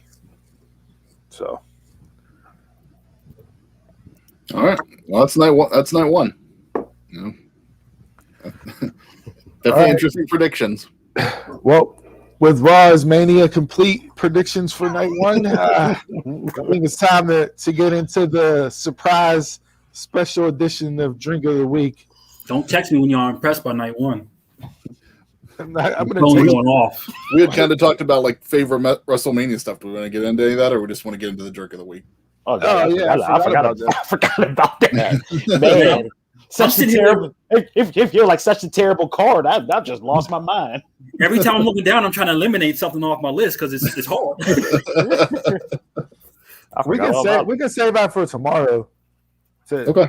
We can save that for tomorrow. Let's table that for tomorrow. Okay. We'll table that for tomorrow because that way we'll recap. We'll list off favorite moments, and then we got another surprise edition of a game tomorrow for WrestleMania. So that'll give us good talking points for tomorrow's show. All right. Look at us doing pre-production live. There you go. That's behind the curtain. The Dub Marks broke the fourth wall for you and is live on air. All right, that was bell to bell this week. Chug, chug, chug, chug, chug. This week's Drink of the Week segment is brought to you by Raw is Mania. The reason why I will be shit-faced by about 11 o'clock tonight. So this week's special edition, since it is the Super Bowl of wrestling and WrestleMania weekend, we have been waiting for this for a long time. It's something that we've always wanted to do. We just weren't sure if we were going to be able to do it based off of where we live at in the country. However, the wrestling and the drinking gods got together and they said, bless these four men in Pittsburgh with the opportunity to review this beer. And with all that being said, today we will be doing the Broken Skull IPA from Stone Cold Steve Austin and the El Segundo Brewing Company. So, gentlemen, Stone Cold says it is the best IPA in the country. What? 6.7% alcohol. What? I love the can. Yes. fits the mold of Stone Cold. You know, we did the Stone Cold margarita, which was really hard hitting, and just if you want to get knocked off your ass, you'll drink that Stone Cold margarita with all the alcohol that was in that son bitch. Yeah. But this is going to be. I'm looking forward to this. I really am. And I'm not an IPA guy, but I'm hoping that this is a pleasant surprise from the IPA world. So 5 years ago, I was actually, whenever this first came out, I was able to get my hands on it, ordering it online too. It was a little bit tougher then to get online than it was this year. But this was I was not an IPA drinker before that. This was actually the first IPA that I enjoyed and kind of got me into IPAs. Well, with that big build up, let's have at it. We'll take a smell and a sip and then run through our rankings. I like the color of it. That doesn't look like it. Oh, the hops are strong. I can smell the hops here, boy. Ready? I'm already like 3 sips in, yo. Ooh. I'm eating sour gummy worms, so at least hopefully give me something, but no. Can destroy the flavor palette of this beverage. I taste something fruity in there, and it's these damn. The Stone Cold says that's a tasty beverage. You are officially off this segment. This is ridiculous. Come to me with the mixed drinks. We'll What Pepsi do you have to review this week? Yeah, we'll leave you strictly with the liquor reviews. All right. Well, we got 6 more beers lined up, so I'm off that one. All right, who wants to go first? I'll go. I'm not an IPA person either, but man, I can get down on this. This is tasty, nice and smooth. I mean, it is hoppy, but it's not that strong hop that I'm used to with IPAs. Mm-hmm. Yeah. So Stone I'll Cold give is twisting your arm. Give the truth, man. what? She says Stone Cold when you're twisting your arm. Give the truth. This is good. I like this shit. This is good. I give it a 4. 4 out of 5 on a sumo scale. Okay. Mm-hmm. I like this. Jay, obviously, we know where you're going with this, but go ahead and just spit out your number as you continue to eat Sour Patch gummy worms. It ain't breakfast, so it's going 2. It ain't that breakfast beer, so it's getting the bump. If you hear the glass break, it's not me. You're welcome.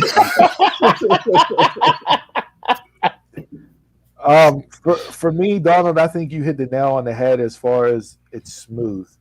I was not expecting it to be as smooth as it was based off of the smell of it, because you get that instantaneous hops just hitting your nose, and it's like, okay, this is going to be your regular tasting IPA, but the smoothness from it is definitely unexpected for me. I was not expecting that at all.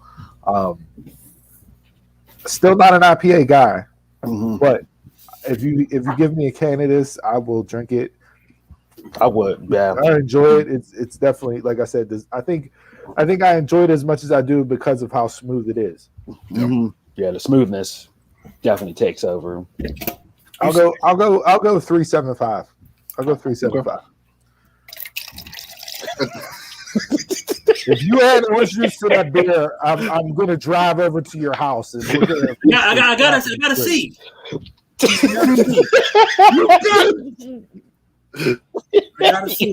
I gotta see. This is the worst. At least you didn't add Crystal Light to it. Never in my life have I. Oliver, Red Solo Cup. Oh, it's always close by. We ain't gonna do it today, though. So improvement or? Oh yeah, this is manageable. You made a beer mosa with Stone Cold IPA. Hey, you're welcome, Steve. Hey, so much for getting Austin to give us a like and a follow. Good job with ruining the publicity that we were trying to get from reviewing this beer, you Mark. So now what do you It get? was a 4 before this, and it's a 5 now. Buried the pod. I don't. If Stone Cold even sees this, I don't think he ever in his life would have thought that the IPA that he made. Oh, he's a fancy man now. Would turn into a beer mosa. He drinks beer moses now. Based off of your recommendation, he drinks beer moses. I'm pretty sure he does. He's classy now. He's refined. All right. As I said, this is the IPA that kind of got me into IPAs. Like you guys said, it's a smooth IPA. It's very drinkable. Mm-hmm. The hops doesn't leave an aftertaste, I don't think. You still taste them, but a lot of times you get that bitter aftertaste after you're drinking an IPA that just lingers on. This cleans the palate. I enjoy it. I'm going to give it a 4.5. I think it's a great beverage. Stone Cold kind of did an April Fool's joke last week with El Segundo, saying that he was going to get into the hard seltzer game. He came back after April Fool's and said, "No, we're not doing a hard seltzer, but we are creating a lager." So there's going to be a Broken Skull lager coming soon. Really looking forward to trying that. I think that's probably been in the works with him. I know probably hasn't been in the works with them, but people have been trying to get him to do a lager since the Attitude Era. So would it be the same name, just like Broken Skull Lager? Just like this is Broken Skull. Okay. Yeah. So now they actually have there's like a Broken Skull beer, like social media stuff. Okay. So it's going to cover everything for him. All right. Just think Broken Skull. Wait. Be perfect product placement. Wait. Thanks, Jay, for killing me. Thanks. You're welcome, Steve. Your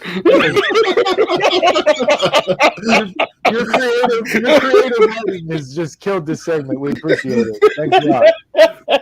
Look for WWE Jason to be on the upcoming edition of Broken Skull Sessions, and that's going to be a very quick interview. Hey, Steve, you want a gummy? The wood chips. Bring up your glasses, your cans, your bottles, your brown paper bags, your red Solo cups, your orange juice, and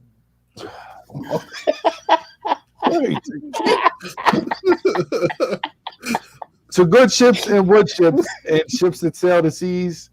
The best ships are friendships, and friends will always be, except for Jason after this. I'm a person the one that got to go this week.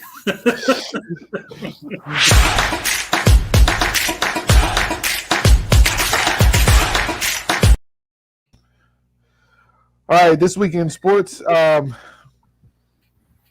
a whole lot to get on. I mean, there was some news that broke in that. We had the national championship was Monday night. God, this week's been so long; it doesn't even feel like that was Monday night. Sunday. Just a complete beatdown. Not the game I was expecting to see.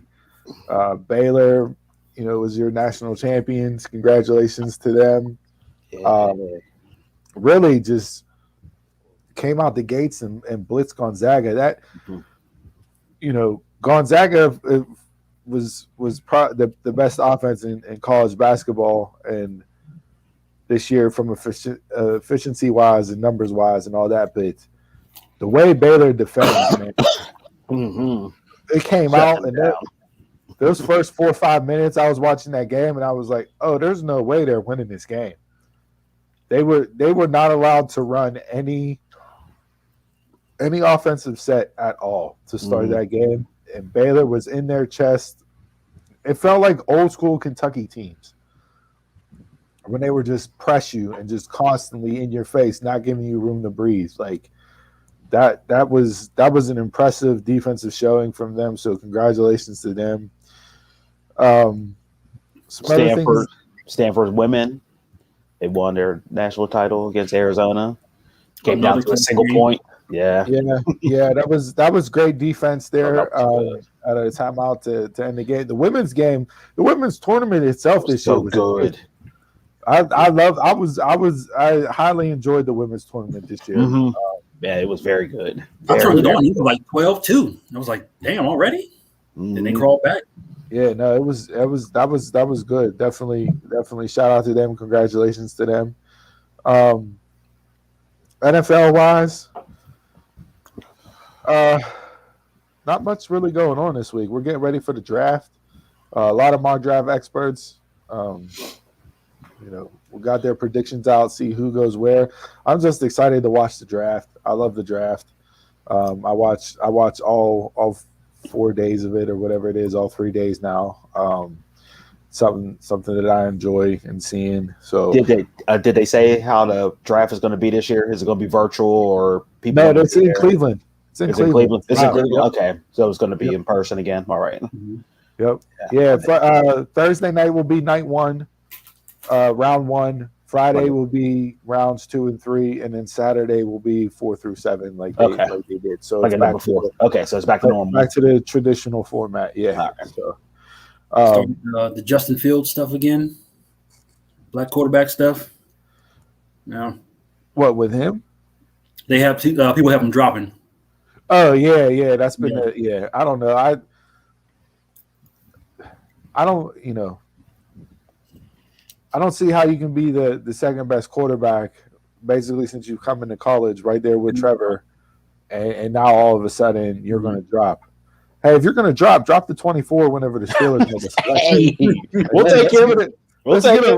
Let's get an Aaron Rodgers drop in this scenario. Okay, like if you're going to fall all the way to 24, all the way to 24. We'll take you there and keep it moving. So. Also, they were talking about him going through progressions, and somebody was like, "Look, if the first read is there, which it always is, you taking it." Yeah, I heard that multiple. I heard that multiple times this week. It's like, yeah, he didn't go through. Or Jordan Palmer was on Pat McAfee's show talking about this, and he runs a quarterback summit. He's working with Trevor Lawrence now, but he's worked with a bunch of guys and does really good work. He said, based on the way Ryan Day and them set up their offense, he didn't have to go to read 2, 3, and 4. First guy was open. The first guy's open. He go with it. Throw the ball. Yeah. And then he was like, the other knock on him was that he holds the ball too long and he tries to make too many plays and everything else. And he goes, if you go back and really honestly look at their tape and their game film, in those situations, it was typically 3rd and long.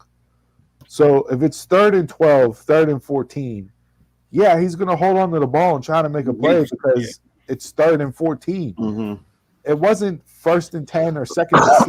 They put it onto the ball, making those types of decisions. So I don't, it'll be interesting to see where all these quarterbacks fall and drop to.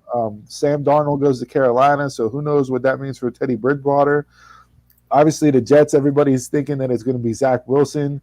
Who knows if that's the right call there? You could see potentially, 3 or 4 out of the first 5 picks be quarterbacks, which I don't know if that's ever happened in the draft. It's going to be interesting. It will be interesting. I think because of the way quarterbacks are going to go off the board, there's going to be a lot of good players that drop slots that would have went higher based on their talent level. And so it'll be interesting to see the teams that are picking, 15 plus in the draft, 18 plus in the draft, who they get, because they're going to get some really good steals given how early these quarterbacks are going. Mm-hmm. I did see they tweeted out, and this was from Gridiron on Twitter. They tweeted out every NFL team's winning percentage during the 16-game era, which covers 1978 to 2020. Obviously, this year coming up will be the first year with 17-game schedule. So looking at this list, try to guess the team that had the worst winning percentage during the 16-game era from 1978 to 2020. Who would you say had the worst winning percentage? Lions. I would say Detroit.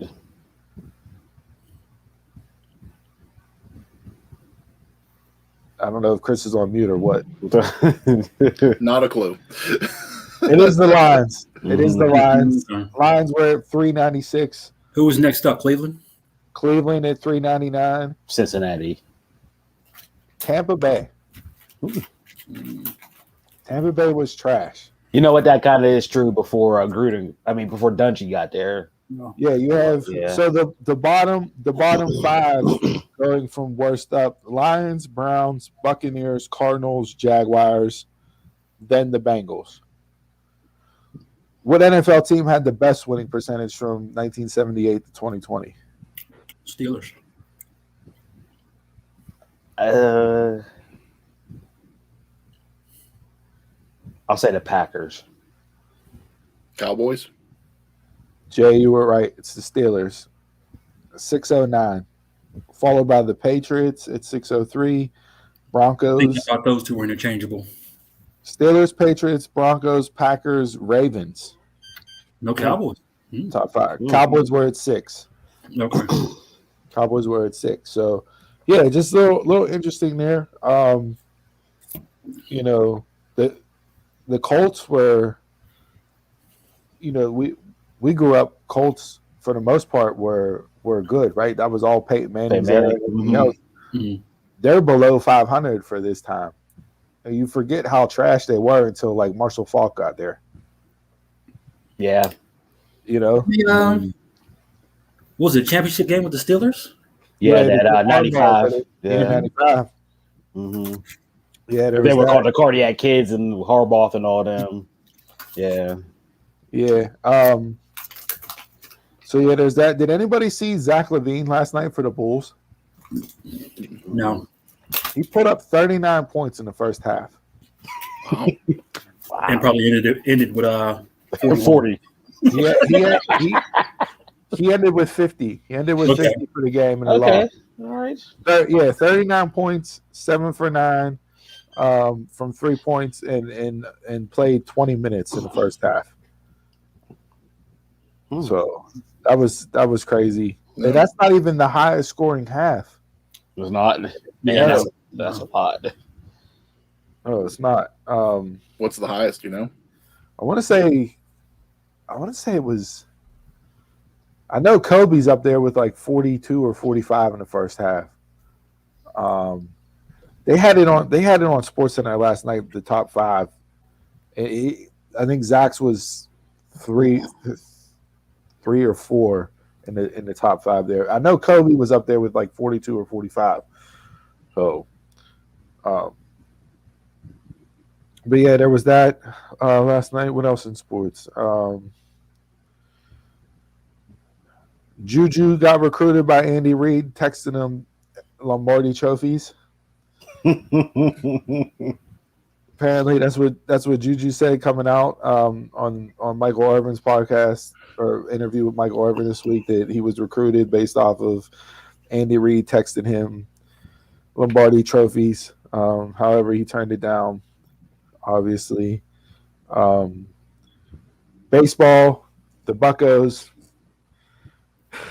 Last week was the last time to gloat because they're in the cellar again.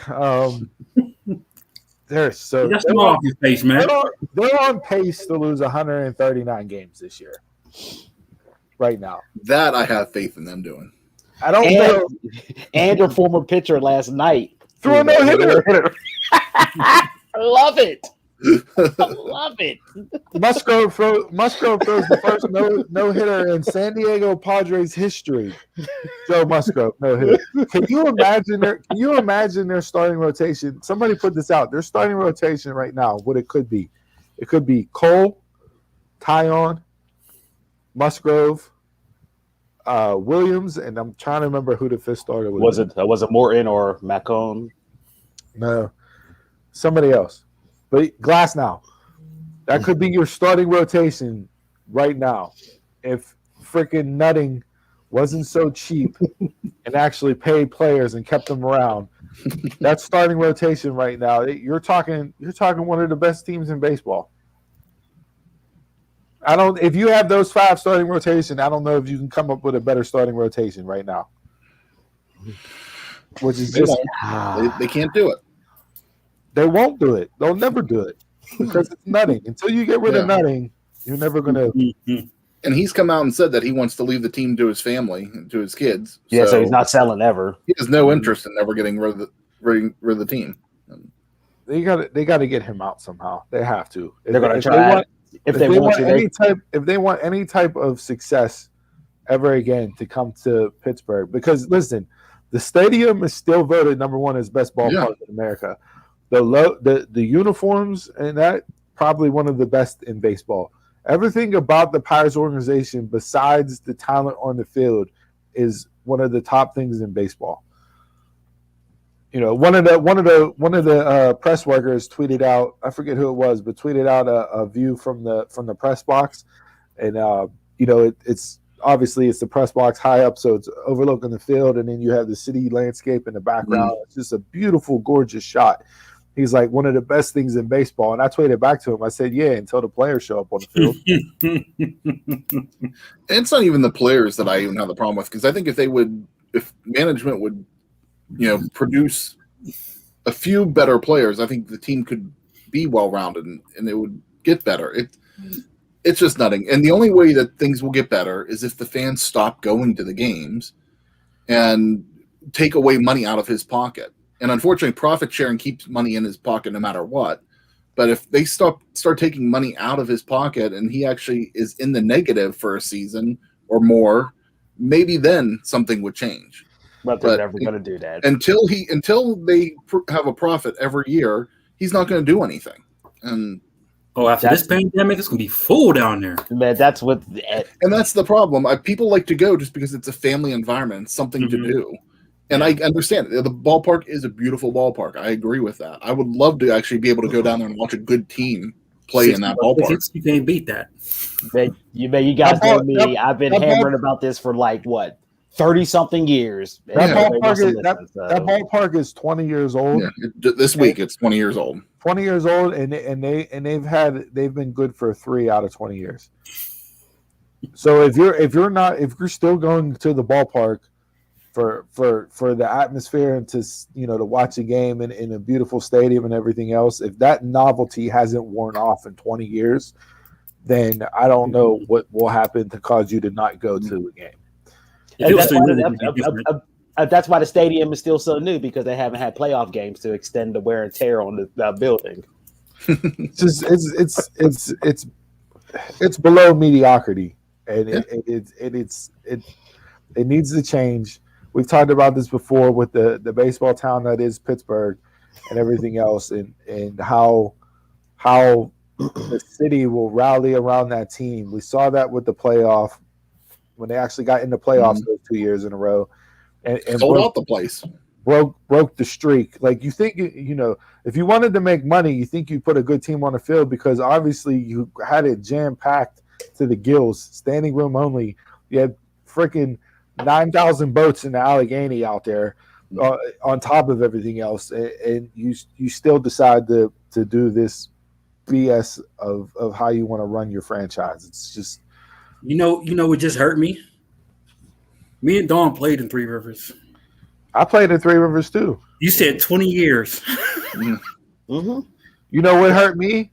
That's how you know what hurt me, Jay?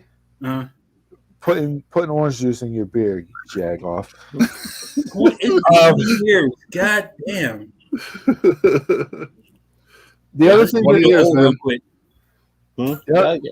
The other thing that you had your 20 reunion last year, technically, right? Did we? I don't know. 2020 would have been. Yeah, we did. We did. My wife's is this year, and Chris, you and me are next year. Next year, yeah. We're that old. It don't even feel like it. I still remember walking down those hallways. Yeah. Those hallways after graduation. I know we're off topic, but it still feels like it was yesterday. None of that feels like 20 years ago. None of it. No. One other graphic. I know we're bouncing around. That was more interesting than Pirates baseball. That's why we went off. Another graphic that I saw that caught my eye that I know we're jumping back and forth between sports here, but there was a graphic put up in regards to Chris Paul. I don't think Chris Paul gets the credit he deserves as being one of the greatest point guards to ever play.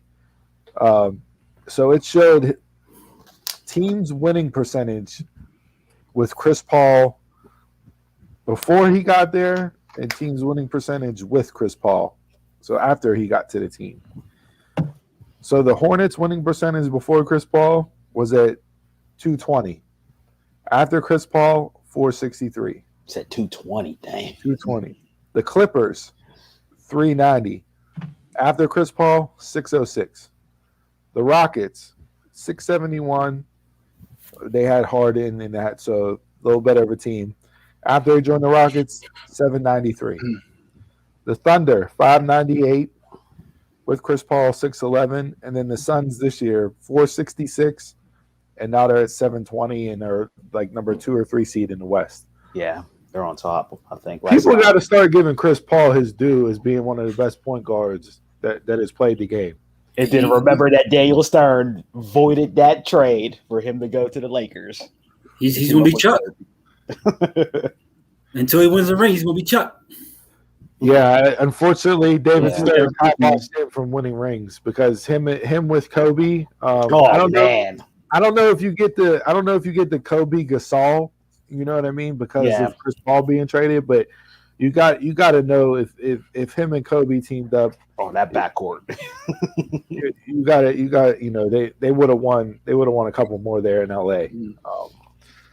So yeah, but I don't think I have anything else this week in sports. That was about it. I know we were kind of all over the place, but it wasn't a whole lot going on. I'm good. Yeah. All right. Drop me out for a second while you go through your final thoughts. Unless somebody wants more of that truth about Pirate Talk. Let's keep going because we'll wait till he gets back to do one gotta go. Yeah, he could be here all day with that. So, you have the floor, Donald. How you feel about the Pirates organization in general? Oh man, it's been going on since '93. Me and the fight between the city and Pirates. One man. Yep. One man fight. Yep. One juice head. I'm going. It's over one man. I'm going to take it to my grave. You have this much faith in Barry Lamar. The one and only. That's it. But what baseball really needs is that baseline salary. They do. I mean, that's how it could fix a lot of things with the Pirates. Like if the owners are made to spend like at least $100 million on the team, on the players on the field, because what their payroll is like, what, 51 million or something. So just imagine if they had another 50 million, But there's no cap in baseball, right? With TV contracts and profit sharing. There's no salary cap. No cap at all. Man, there's no cap. But there's no baseline where they have to make you spend that, like in the NFL and all of them have. Okay. You have to spend so much on your team. So they get the us three out there and just be like, hey. You got it. I mean, you guys got $20. Here goes $20. Mm-hmm. Yeah. I got the formatting of the show on there, right? You did. Yeah. Yeah. That's what we gave Donald the floor to discuss the Pirates organization, his problems with them. But that's the main thing. Like, if that's just baseball all around. And they could tweak a couple things too for it. Things, Baseball. Lastly, that you just popped back into my head. Did you see Shohei Ohtani the other night? Mm-mm. So he was the first player to throw he started pitching, right? His first player to throw over 100 miles an hour and hit a home run in the same game or something like that. Because he's in the AL and that's a DH, so they still put him out there. So they didn't use no DH; they just used him like in the National League. Yeah, so that's. I still hate that rule. Another issue I have with baseball. Yeah, you got to make it the same. The DH and the non-DH. Yeah, either have it or don't. Mm-hmm. That argument's as old as baseball. Yeah, it is. It is. Yeah, that's another issue. Fans of the American League teams are never going to want it to go away, and fans of the National NL League teams are never going to want to see it because it's, to them it's against the tradition and the purity of baseball. Yes, that's how it feels. If you play the field, you can hit. I'm sorry. I mean, if your pitcher can't hit, too bad. Like, if you're on the field, you got to hit. Yeah. So, all right. Well, with that being said, let's get into the world famous, world renowned, global sensation, and now shirt available at prowrestlingtees.com/dumbmarks. One gotta go.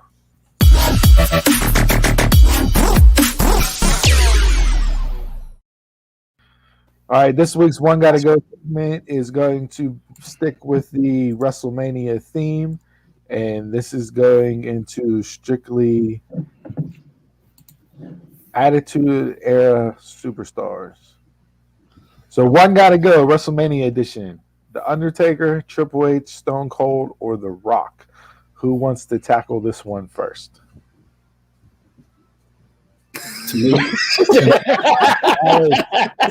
Silent. Wow, is it that big of a decision?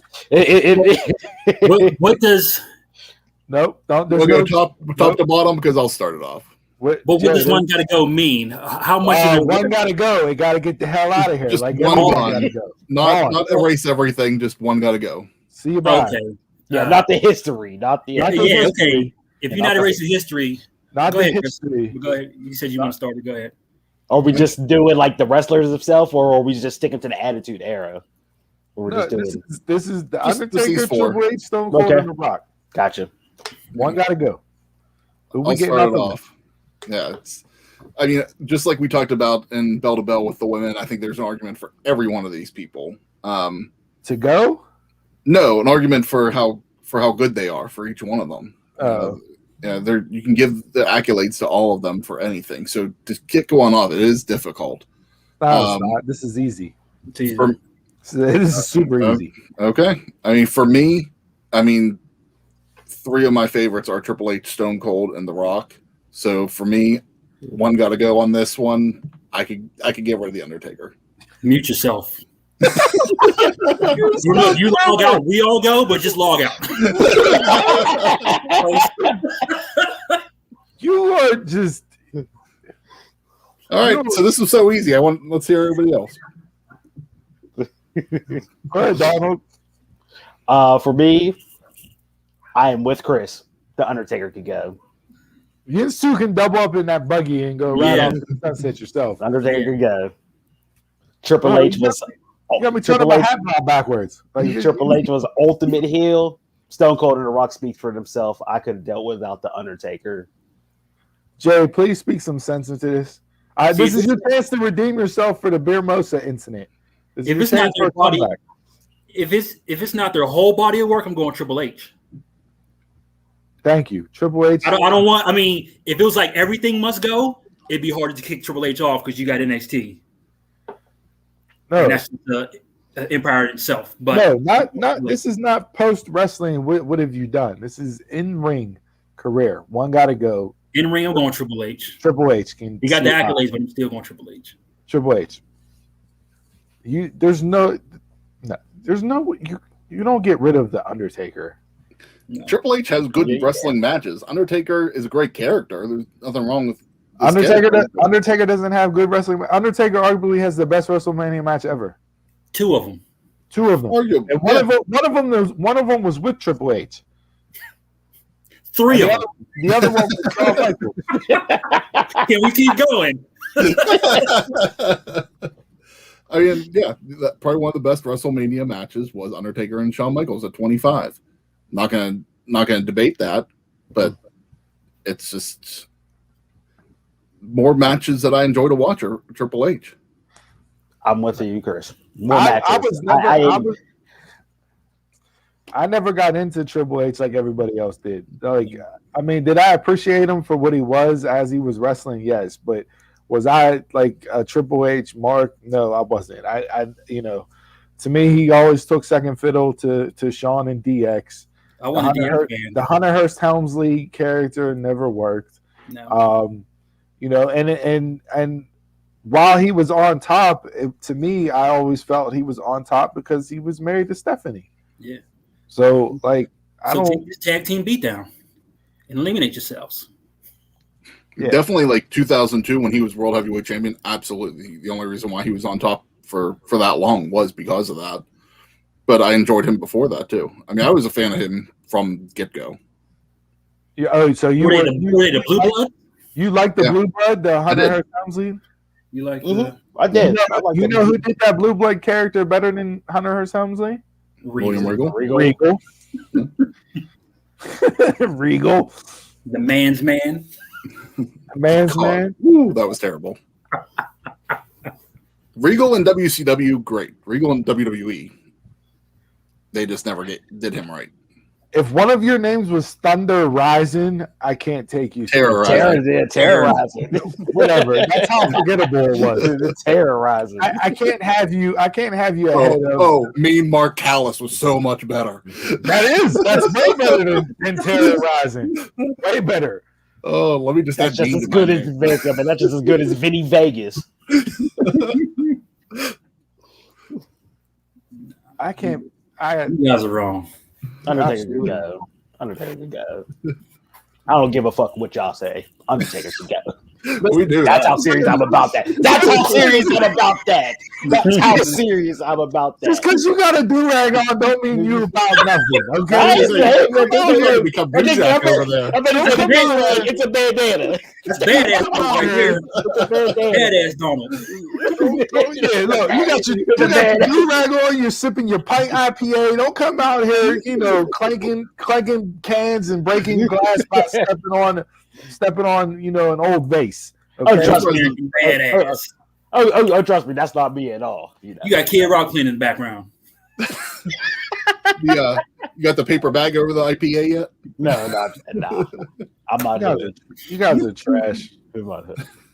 Trash. Undertaker got to go. They're both. Move on. I don't even want to discuss this with you two. anymore. Man, I should have just said The Rock just to be that dude. Well, everybody. I mean, On screen. Somehow, I found a way. Who hates The Rock? I know. All right, we good? I don't have nothing to say to you two. I'm Yeah.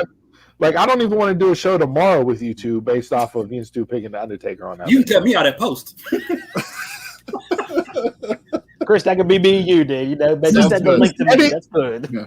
Just edit your two takes off of One Gotta Go and just put me and Jason up there talking about the correct version of that selection there. Edit to make the screens go black as they're doing their takes. The Undertaker.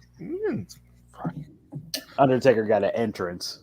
Well, no, my final thought for the show is you guys are garbage. You're terrible. We can agree. You got that pirate hat on. There's no need to talk. Wrap it up. Wrap it up. I mean, they ain't catching all the smoke, and we going out tag team partners out here. Yeah, that's it. Hey, that's a story, Jay. That's storytelling. That's better than anything done. In this 2 hours and 20 minutes, we've done anything better than creative did in 3 months for Mania. We started off as foes, and we built together to form a common ground and a bond, and now we're tag team. The Mega Bars. Hey, we have a lot of titles around, so we can throw anyone on the line. Whoa.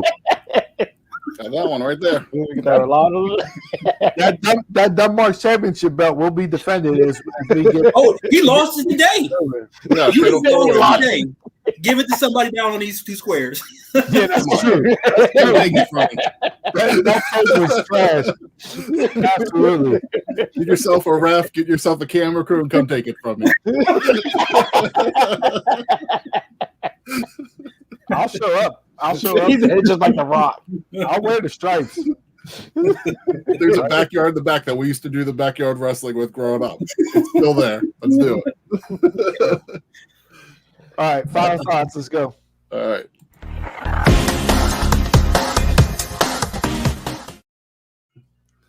All right, kids. Thanks for tuning into this WrestleMania edition of the Dumb Marks podcast. Remember that we are live every Saturday at 11 a.m. on YouTube, Facebook, and Twitter. So please subscribe, like, and follow our social media pages at DumbMarksPod. You can message us during the shows while you watch live or email us at dumbmarkspod@gmail.com. Our audio-only edition of the podcast is released every Monday to listen on demand on all your favorite podcast platforms. Tomorrow we will finish up our Pod of Mania weekend with recapping Night 1 of WrestleMania and giving our predictions on Night 2. That episode is going to be live on YouTube, Facebook, and Twitter as always at noon Eastern. And also, as mentioned in our intro, our official Dumb Marks merch is now available to purchase on ProWrestlingTees.com. facebook.com/dumbmarkspod. Buy a shirt. I got kids. That's already trademarked. Sorry.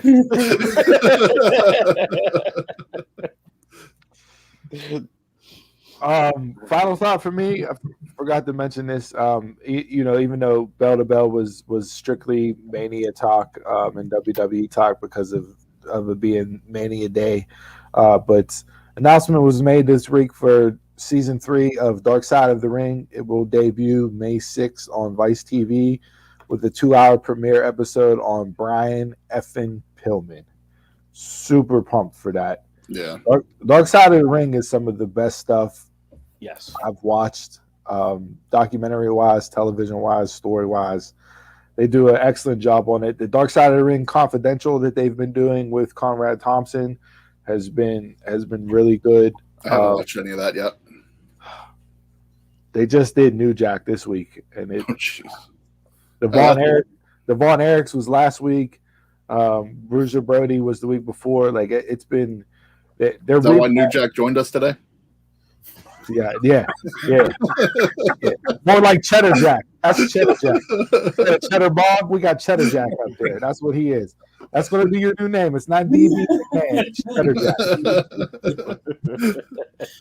So that was it for me. I don't have anything else. Final thoughts wise. Anybody else got anything? Just enjoy WrestleMania tonight. So, all right. Well, I was debating on what to do for a quote of the week for this show. Yesterday, I was like, given the passing of DMX, I wanted to end it off with X. But I felt this quote ties into more of the WrestleMania theme. You'll know whenever I read it off, you'll know what I mean by that. So once in a life, for one mortal moment, one must make a grab for immortality. If not, one has not lived. And that was from Sylvester Stallone. So once in a life, for a mortal moment, one must make a grab for immortality. If not, one has not lived. Too much Hogan popped in my head during that. I'm sorry. Come shoot your shot, Jason. Come on. Hey, with that, thanks for tuning in to episode 2 of the Dumb Marks Podomania. Episode 3 tomorrow. We will go live at noon.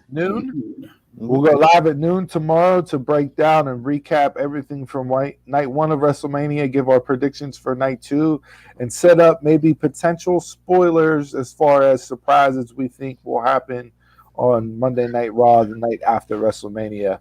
Thanks for tuning in. Thanks for the support. Go over, buy a shirt.